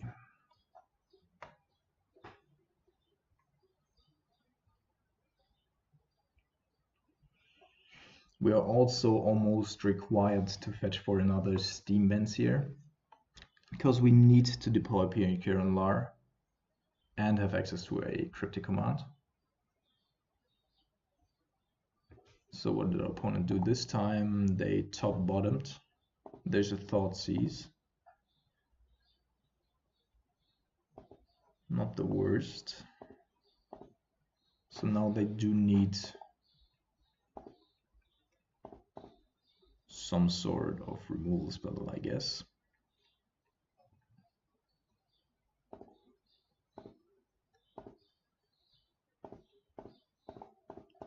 Like a bolt, if they do have some.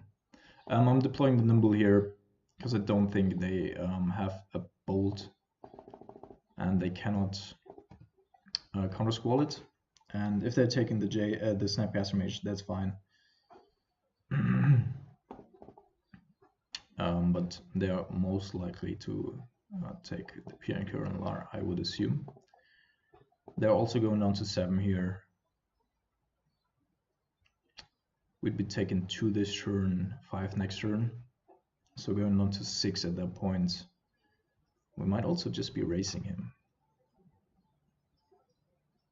Like if we draw an additional land source, then we're just going for Pioneer and Lar and try to race him.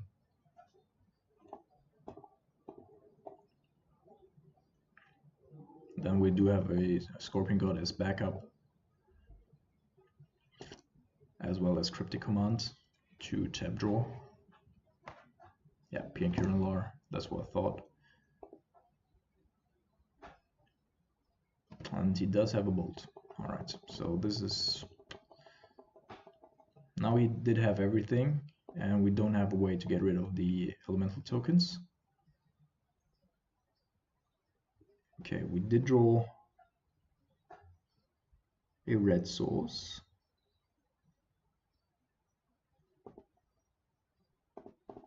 So going down to 4 here. So taking us for 6, we're going down to 4. Snapcaster and Inquisition and Zero Envisioning here.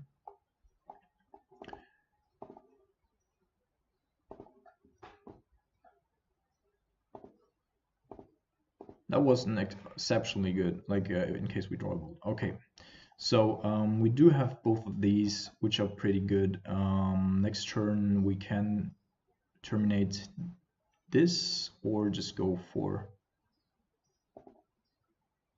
Okay, so let's say he attacks with everything here, then deploys something, then we get in for 2, he goes down to 5. We have Wandering Funeral up. Do think that this might be too slow. All right, opponent, go ahead. So if he hadn't taken the Appearing Kiralar, this would just be horrible for him. And we could actually beat him. This way, it's gonna be tough. It's gonna be tough. So if he attacks with everything,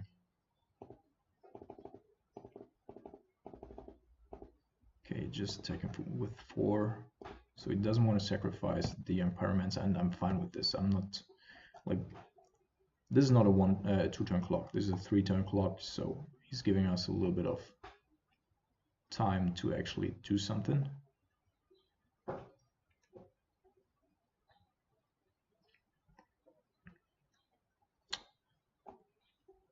So Stubborn Denial, of course, just the worst card that they, for us, for them to have in their hands.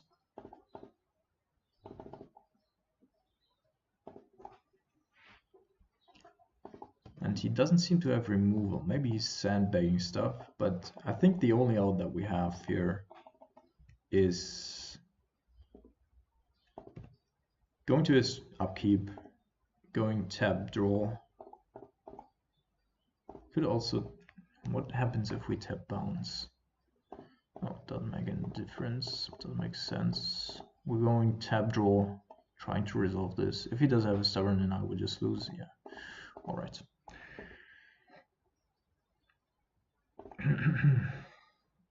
So now I'm actually bringing in, so instead of a Nimble, I'm bringing in one of these, and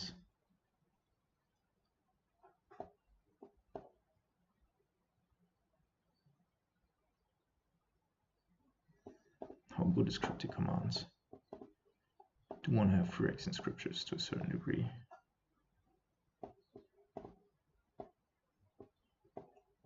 Yeah. All right. Let's try it this way.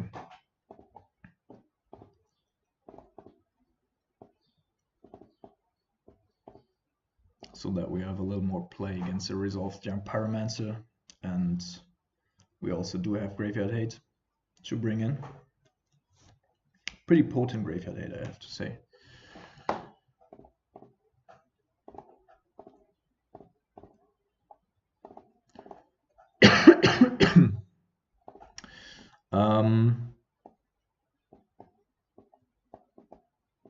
Now I'm also bringing in the Fulminator Mate. Oh, well, let's see.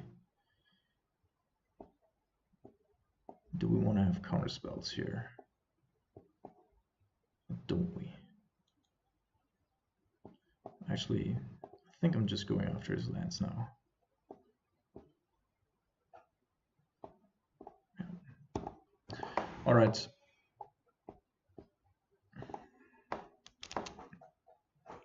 So land hate's real. I think they only play like 5 or 6 shock lands. So that is fine. Could also go to counter squalls here. Now we're like very aggressive.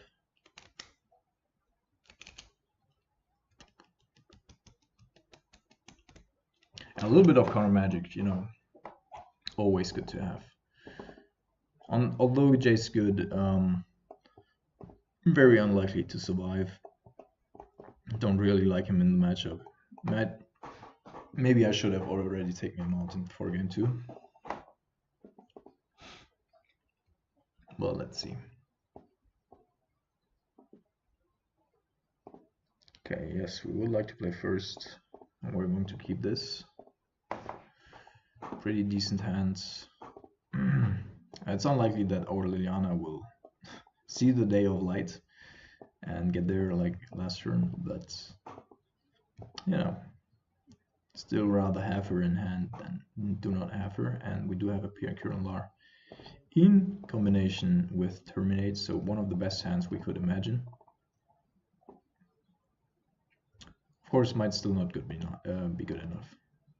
Our opponent has switched from Grixis 2 blue-white control. No, just kidding.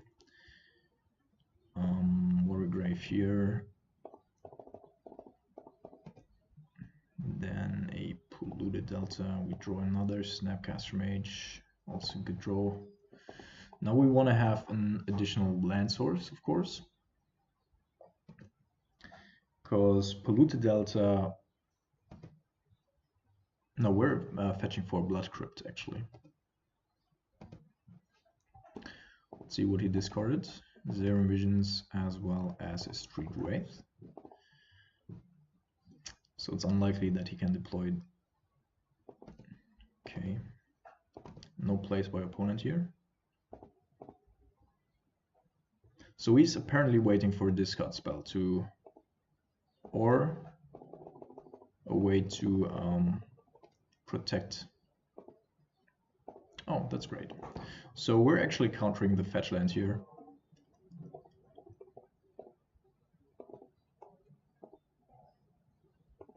Ooh, not Thought Scour. Thought Scour and Street Wraith again. Sure. Interesting. Opponent not fetching there, so he might be restrained on lands. No, he's not.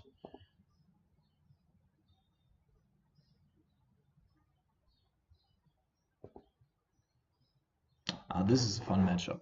Like, just as the others, very active, very, like, really nice.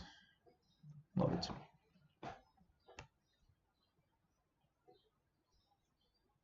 So whatever we do, we need to try to get our Liliana down. Liliana is our most important card here, if we can get it down.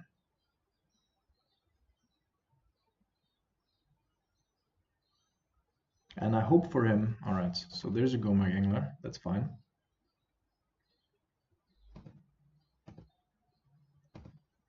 So we're trying to terminate it here, end of turn. If he stubborn denials it, which is likely. Yep. Okay, now we do have land. Man. So we can do a couple of things here.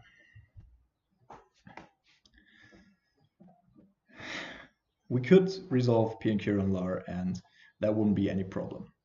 We would of course like to resolve Liliana of the Veil, which is our best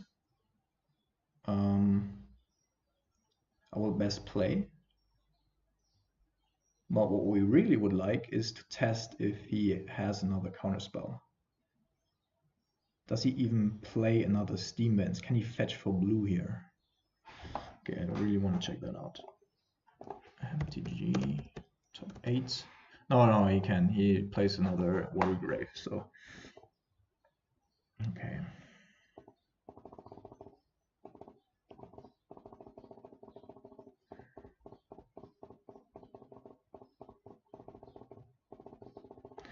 So of course, if we tap out on our turn, then the door's open for him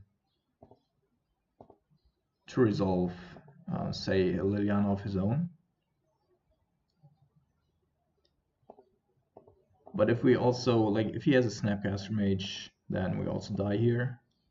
Does he have 2 counter spells? Is that likely? I mean, it's possible. Definitely is possible. I think I'm gonna go with the most conservative line I can think of and try to terminate it here. Oops. So playing around a Snapcaster Mage, then if he does have an additional counterspell here, which he does, so we still have a blocker in play. All right, so everything went all right.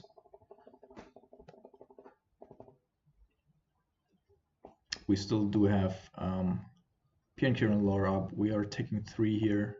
I think I'm just going to take it. We could be punished here, of course. All right, so there's Pyromancer. Now as a discard spell, that'd be bad. Okay, so fail push. That's fine. Alright, so we can resolve Pink here and Lar now.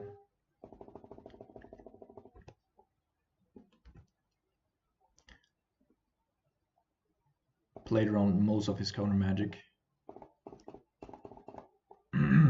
Pia Kiran blocks elemental toggles pretty well, and then we still have Liliana up to do something. I think he has missed one land drop in between, so he has 3 more spells in hand, and this might be an additional push. Yeah, looks like a push, so he can kill off Pia Kiran Lar.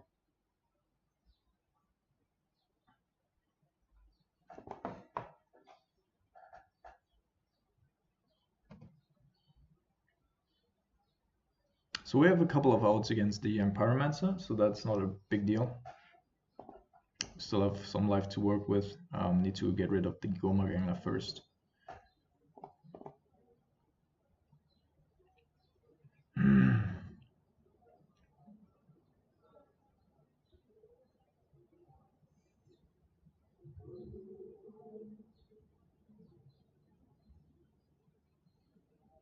So he put 1 card on top, 1 card on the bottom.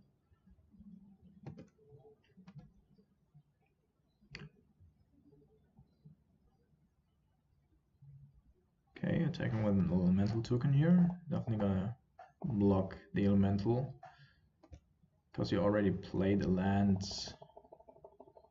Yeah, we're going down to 8.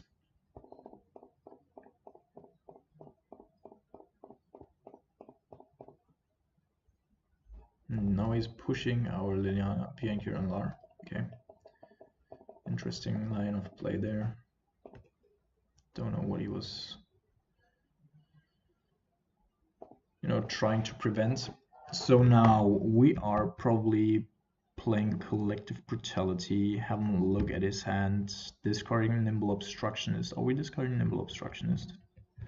Let's have a look first at what we could be drawing. Because we have a pretty good idea, of course, what we need. Neither of these.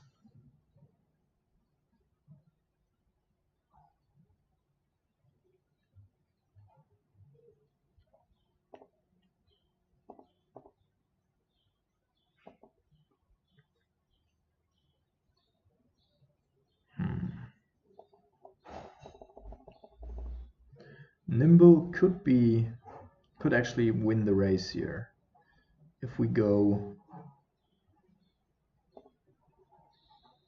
protect it correctly, discard this Snapcaster Mage because we don't have anything to, well, except for the Zero Visions. Liliana of the Veil seems to be horrible here.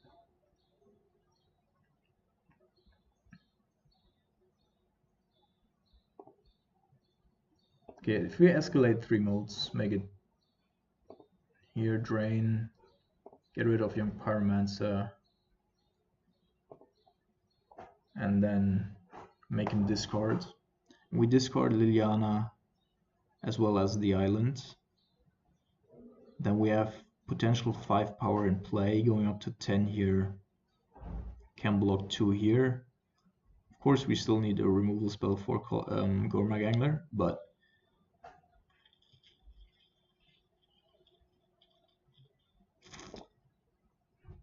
yeah, I don't think that Liliana is going to be good in the matchup here anymore.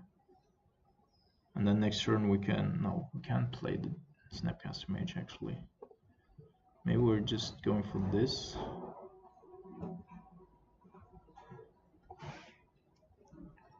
In case we draw, like, I don't know, there are potential draws where we go, is it Staticaster and then have Liliana in order to kill the Gormag Angler, and that's be pretty tight. Of course, if we draw another, say, Terminate or something, then Snapcaster would be good, or also with a Lightning Bolt.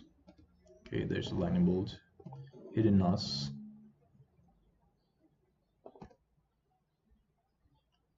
Yeah, but it would have been too late already. this color against command. Oh man, our opponent had an insanely good draw. Insanely good. So now we somehow need to get rid of the elementals and then deploy our Liliana. Gonna block here, take 4, dead to a bolt. But otherwise we just die next turn. Well, we die next turn anyway, right? If we go block here, don't block here, we're dead to a bolt.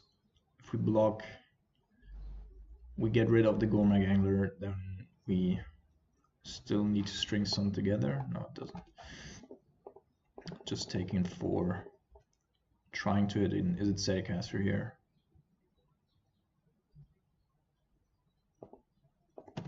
Well, that is unfortunate. So Phyrexian, oh man.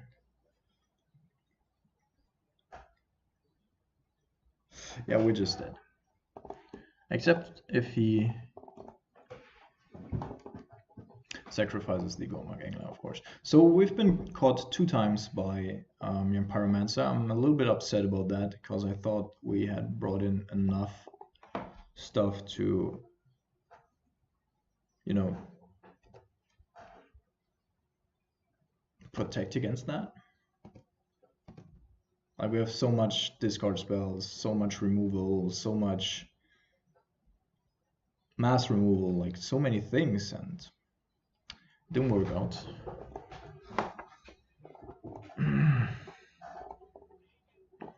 Well, sad. Definitely sad. So everything's attacking us. Yeah, we're dead. Alright. Accepting. So if the Nimble Obstructionist, of course, had been an Is It Zetacaster, then things would have looked differently.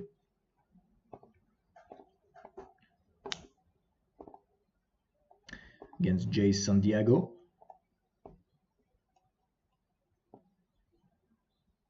But our opponent also like had a pretty decent draw. Pretty good. Still think like most lines of play were correct or were pretty alright.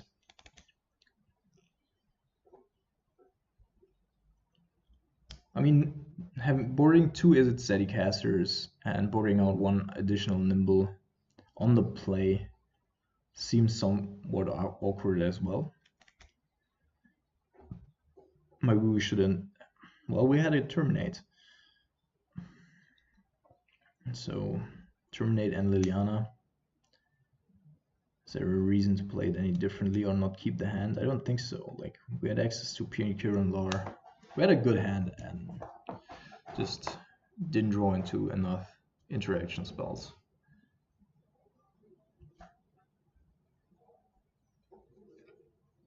Or too late for that.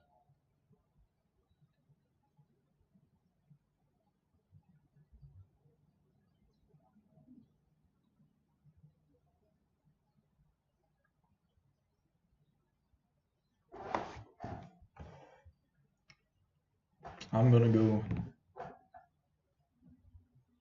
to the toilet real quick since we're waiting so long here anyway. Be right back.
So I want to go over one additional line of play that we could have taken in regards to the last turn there. If we had Brutality'd, kept the Snapcaster, then we could have, of course, Snapcaster back the Brutality and then would have lived another turn.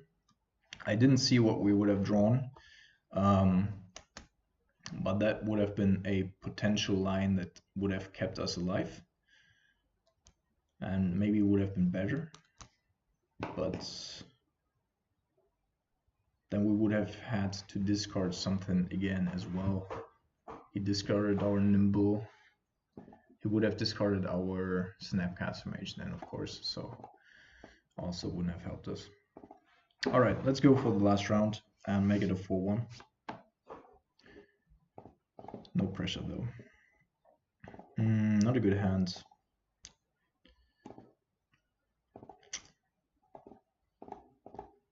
Do have a Zero Visions. Basically the same hand that we had in turn 1. Ancient Stirrings.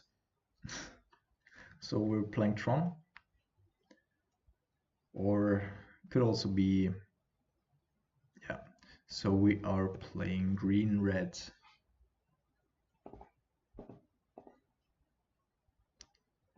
We do want to have, he just just showed us a Cavern of Souls, so with that in mind, certainly don't need to try to keep Logic Not up. I'm going for a Steam Ends here.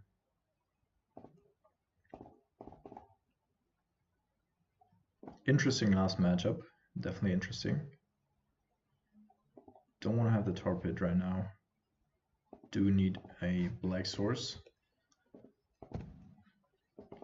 So we might have a little bit slower hand with removal.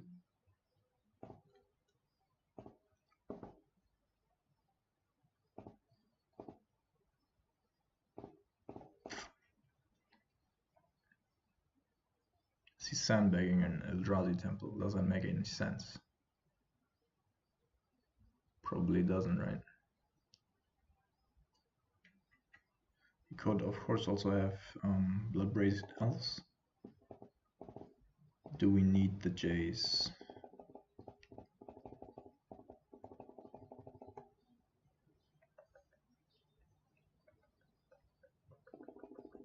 We need to deploy Pure on R, of course. Yeah, let's go for Jace here. See if he does have a removal. Probably has a bolt. Yeah. All right. Still, it's fine. Cavern of Souls. So Matter Reshaper probably wouldn't have been able to counter that anyway. Yeah. So still fine with the line.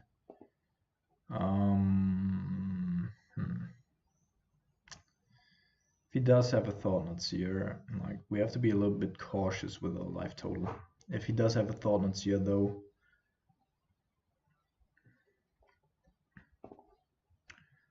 all right. Gonna take the 2 additional life because we want to get rid of the Thought-Knot Seer if he triggers it.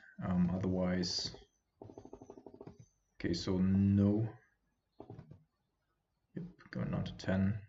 It's risky.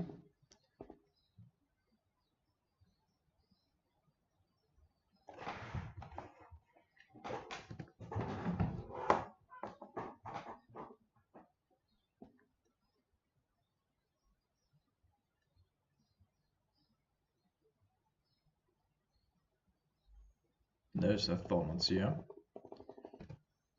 And now we're going to counter the trigger. Cycling. Nimble not good in the matchup, so we're getting card advantage wherever we can. He gave us a life with Growth of the Burn Willows. Now we also do have enough mana to deploy Pinkir Lore.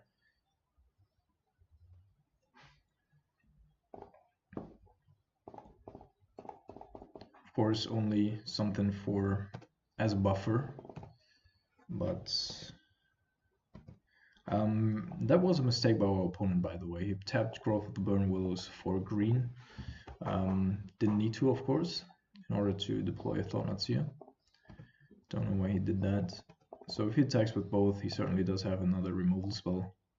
Pretty certain of it. What do I want to do? So next turn, I want to go block here, kill the Thought-Knot Seer. So we're going to block with one Thopter right here. Don't do anything else. Go down to 8.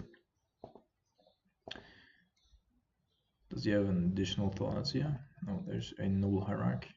Not so bad on this particular board state. Okay, but he might have access to a Reality Smasher, right?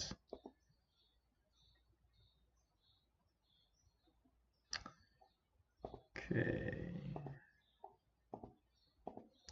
So if a Reality Smasher is incoming, then we just lose.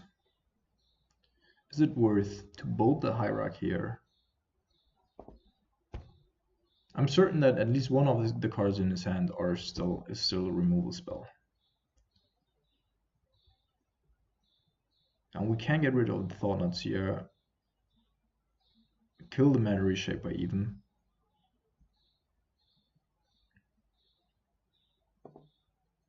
And then deploy another Piankiran Lar, but all of that requires him to not be able to play a Reality Smasher here. But if we bolt the Noble Hierarch, then green is good. Okay. So if this was a Reality Smasher, that would have been a really weird play. So our second Piankiran Lar definitely incentivizing us to block the Matter Reshaper here. So we're blocking here, we're blocking here. Then we still have a counter spell up. Can kill this one with the bolts. Yep. Could of course also kill the Noble Hierarch or something, but Eldrazi Temple, sure.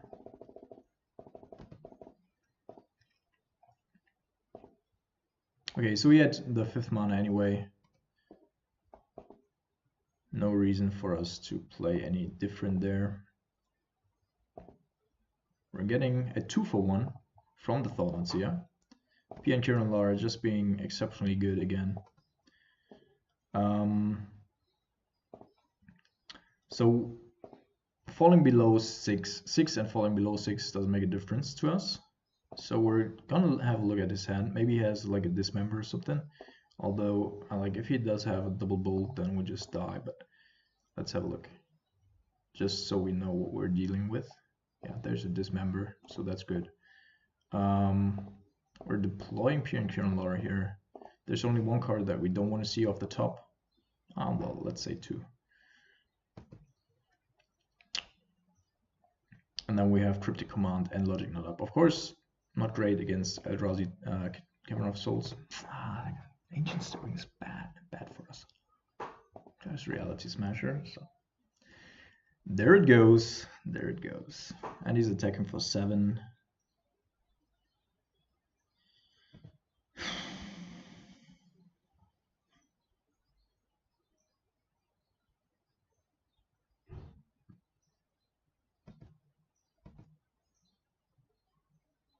Chosen creature type is Ooze.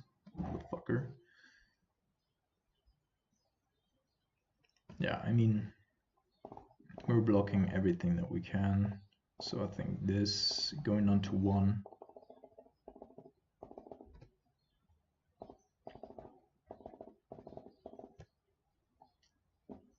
We do have 1-ring Fumarole, but that's no good to us anymore.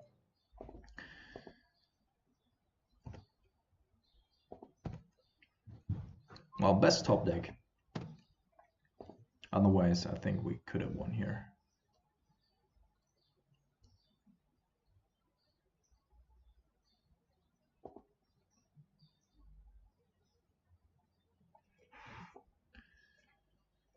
There's a Bloodbraid Elf. Let's see what he hits. There's a Lightning Bolt.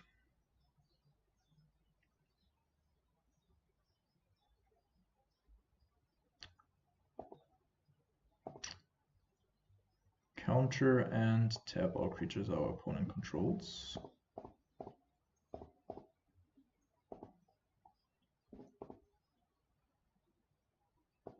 Then there is Bloodbraid, which we are going to kill with Lightning Bolt, I assume. Need to draw a Terminate. And then still have Thopter up to block a Noble Hierarch. Okay, so that comes up.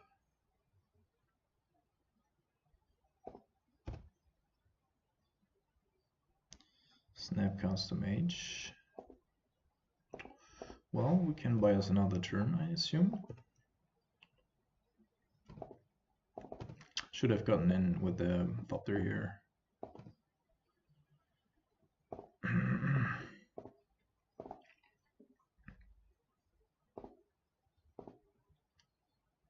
Though if he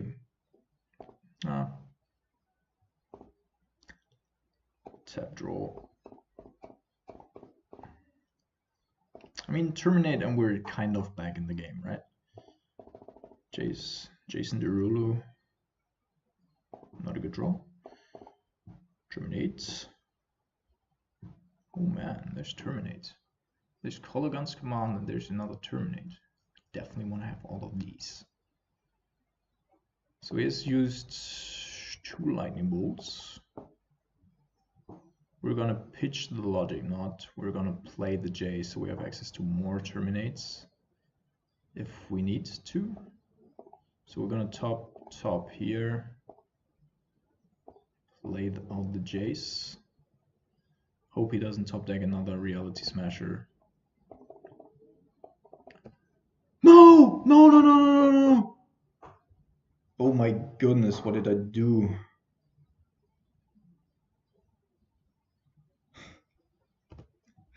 I tapped our black mana. Both of it. Oh my god. Oh my god. Okay, this would have changed things anyway. Like, he's getting one of our creatures, can only kill the Reality Smasher. He's gonna attack with Eldrazi Obligator. Oh my god, that's so bad.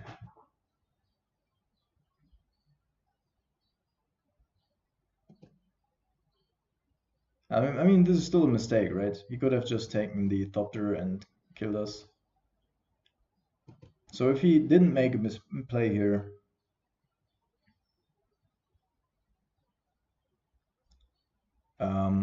then we would have lost in that position anyway, but that was just mindless. Like, I was thinking 2 turns ahead and then yeah, that happened. So let's see, Scorpion God, certainly the best card to have here. Phyrexian Scriptures, kind of good against these slow cards that they do have. I think I would want to bring them in. Nimble Obstructionist, horrible in the matchup. These 2 are good. Jace, not so much. Collective Fertility is good. And then we bring in 1 Elite Steadycaster. Yep, something like that. Boop, boop, boop, boop, boop. Keep in.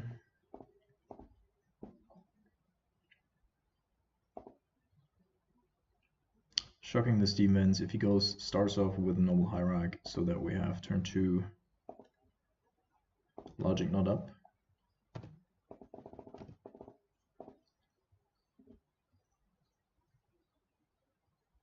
Relic of Progenitus, sure. So we can play a Wandering Fumarole now because Logic Knot can only equaling 0. Mind Stone, certainly.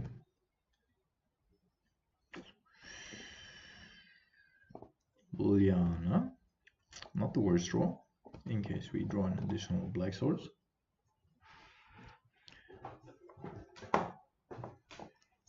There's a hierarch.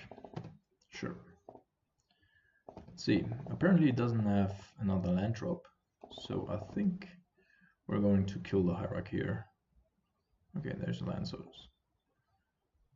So what was that? Was that just trying to confuse us, or what was that? Yeah, so we're just using our logic knot here. He has a couple of draws that makes our logic knot worse. Also, we just want to get our Piankiran going, as well as have an access to Liliana here. And I think I'm gonna start off with Liliana, right? If he does have a Thaumatzia. Does have 4 mana here. He didn't use it though. Played 1 Noble Hierarch. If he does have a Reality Smasher,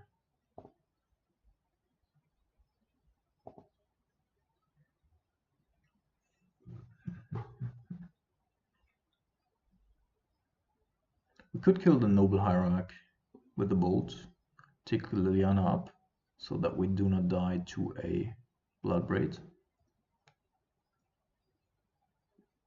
Discard the island.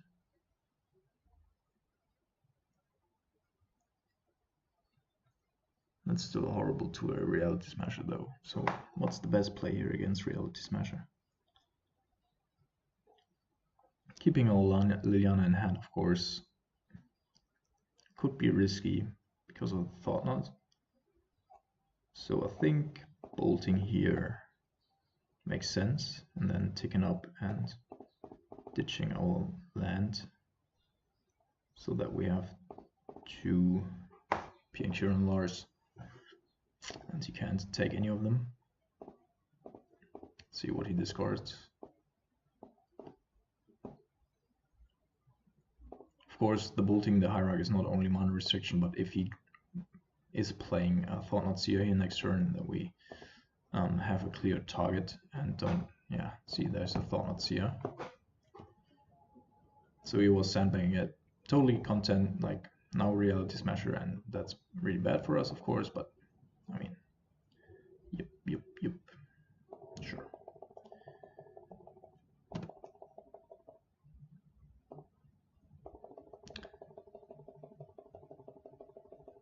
Sure.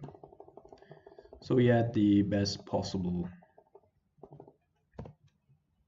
If we had played it differently, then of course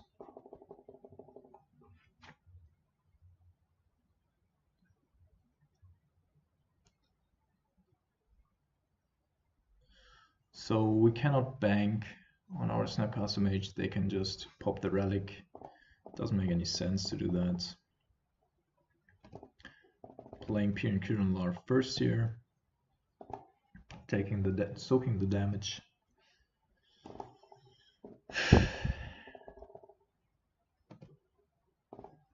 Yep.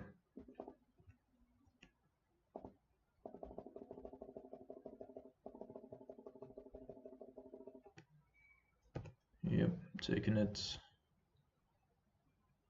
So abilities, of course. Okay.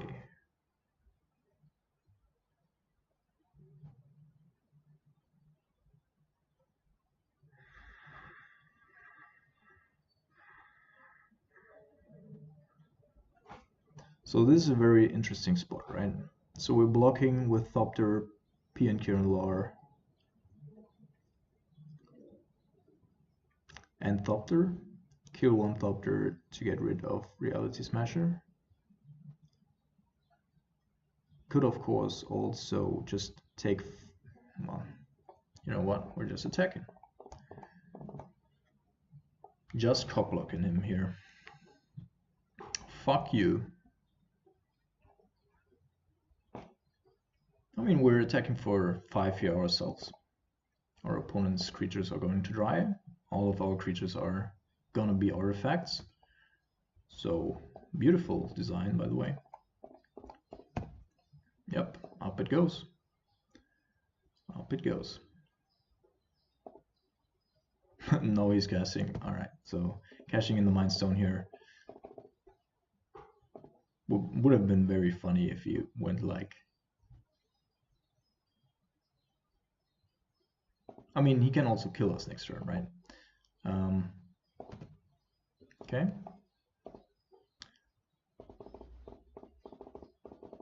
Let's say he draws another land source. So this time he has a dismember or something.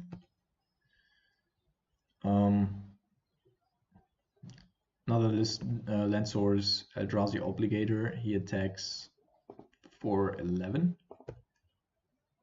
Bolt, we're dead. Yeah, that looks like it.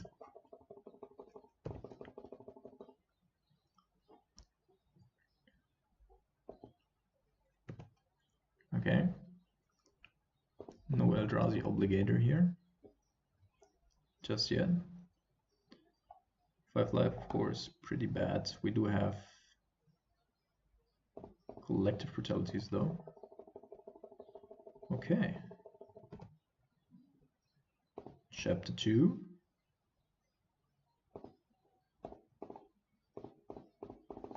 And an additional Pioneer and Lar.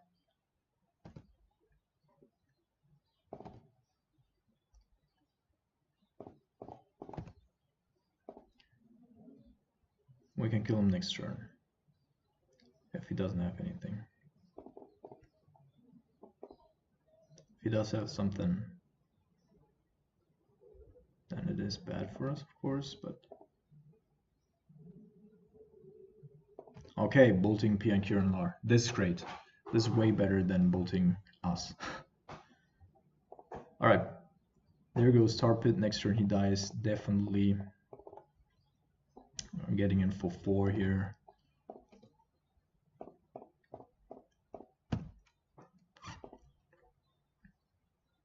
And I don't think he has a top deck that can win him the game.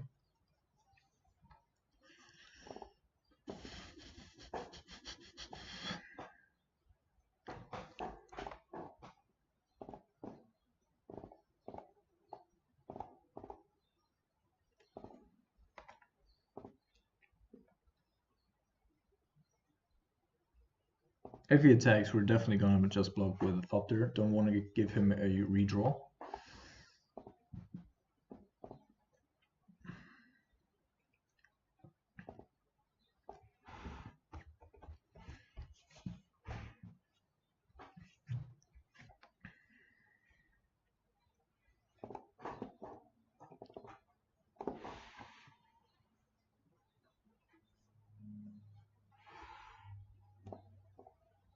Alright, just conceding here. Good. Phyrexian Scriptures, really good in that spot, gotta say. Do somehow want to bring in Fulminator Mages here. Not certain what to take out for it. Probably the Jaces on the play, on the draw.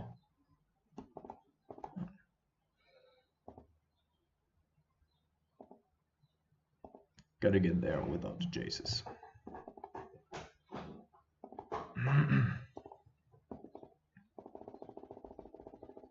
Okay, slow hand, but we do have everything that we need. Our opponent is on a mulligan to 5.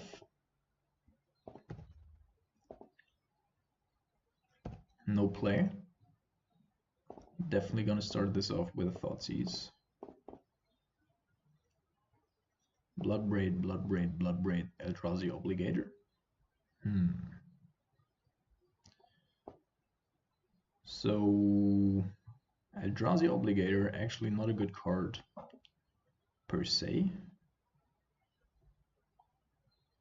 We bought Fulminator Matrix, right? Should we just take the Eldrazi Obligator? Probably still not, right? We can go Snapcaster Mage. Like, the only way he gets back into this game is that he can deploy his threats. He needs to get up to 3 mana first anyway. Yeah, come on. taking the Eldrazi Obligator, and he had the card on top. Yeah, that was okay. Sure. So next turn we're gonna go Thoughtseize, take whatever he has.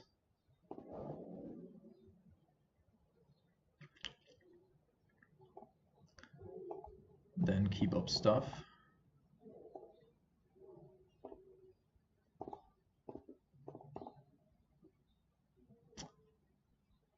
Well, still taking the thought. Let's see here.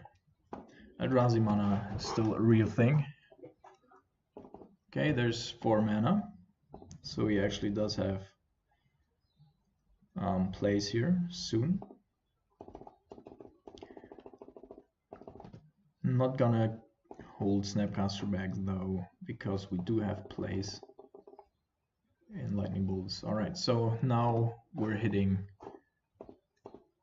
3 Bloodbraid Elves in a row. Certainly not so good. Relic, good card. Redraw.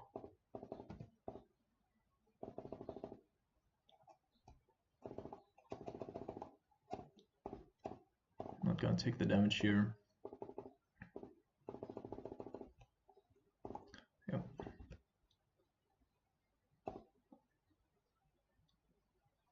We could be activating Creeping Tar Pit, killing the other one. Yeah, we're off to a race.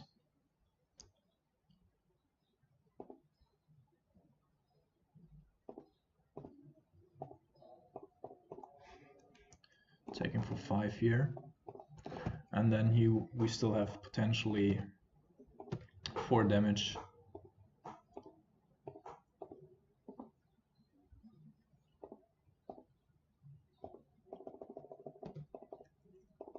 Another relic, sure.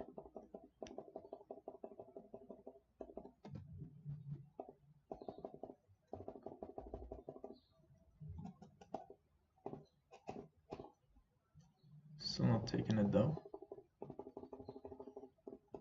Need to have a little bit of a buffer. Yep.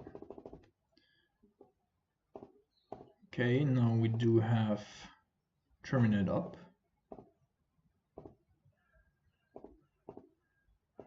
He doesn't have a removal spell. We're attacking for 5. He's probably likely to pop one of those. It's going down to 7. We could potentially kill him next turn if nothing happens.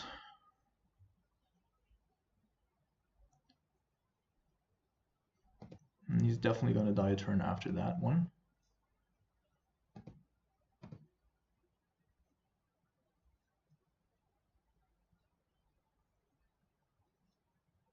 Let's see.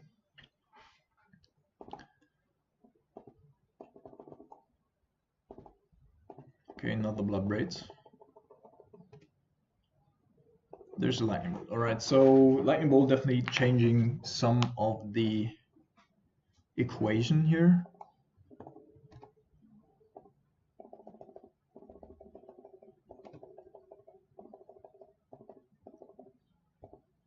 Okay, it does have a Noble Hierarch. So wouldn't have made sense anyway. Taking a Lexorus.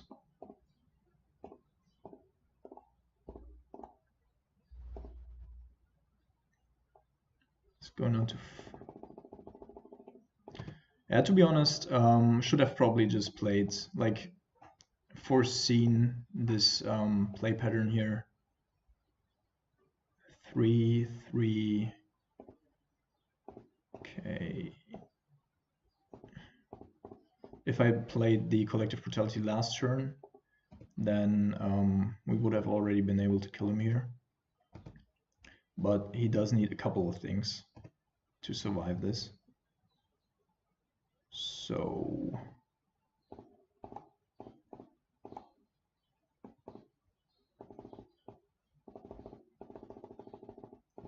But I was just, preserving our life total there. Alright, opponent. Last turn. Kill us or be killed. Ancient Stirrings, not finding a Lightning Bolt and not finding a Dismember. Eldrazi Temple. Conceded from the game. Yes! So we got there. 4-1. Almost a 5-0. Like, we're so close to 5-0 in this league.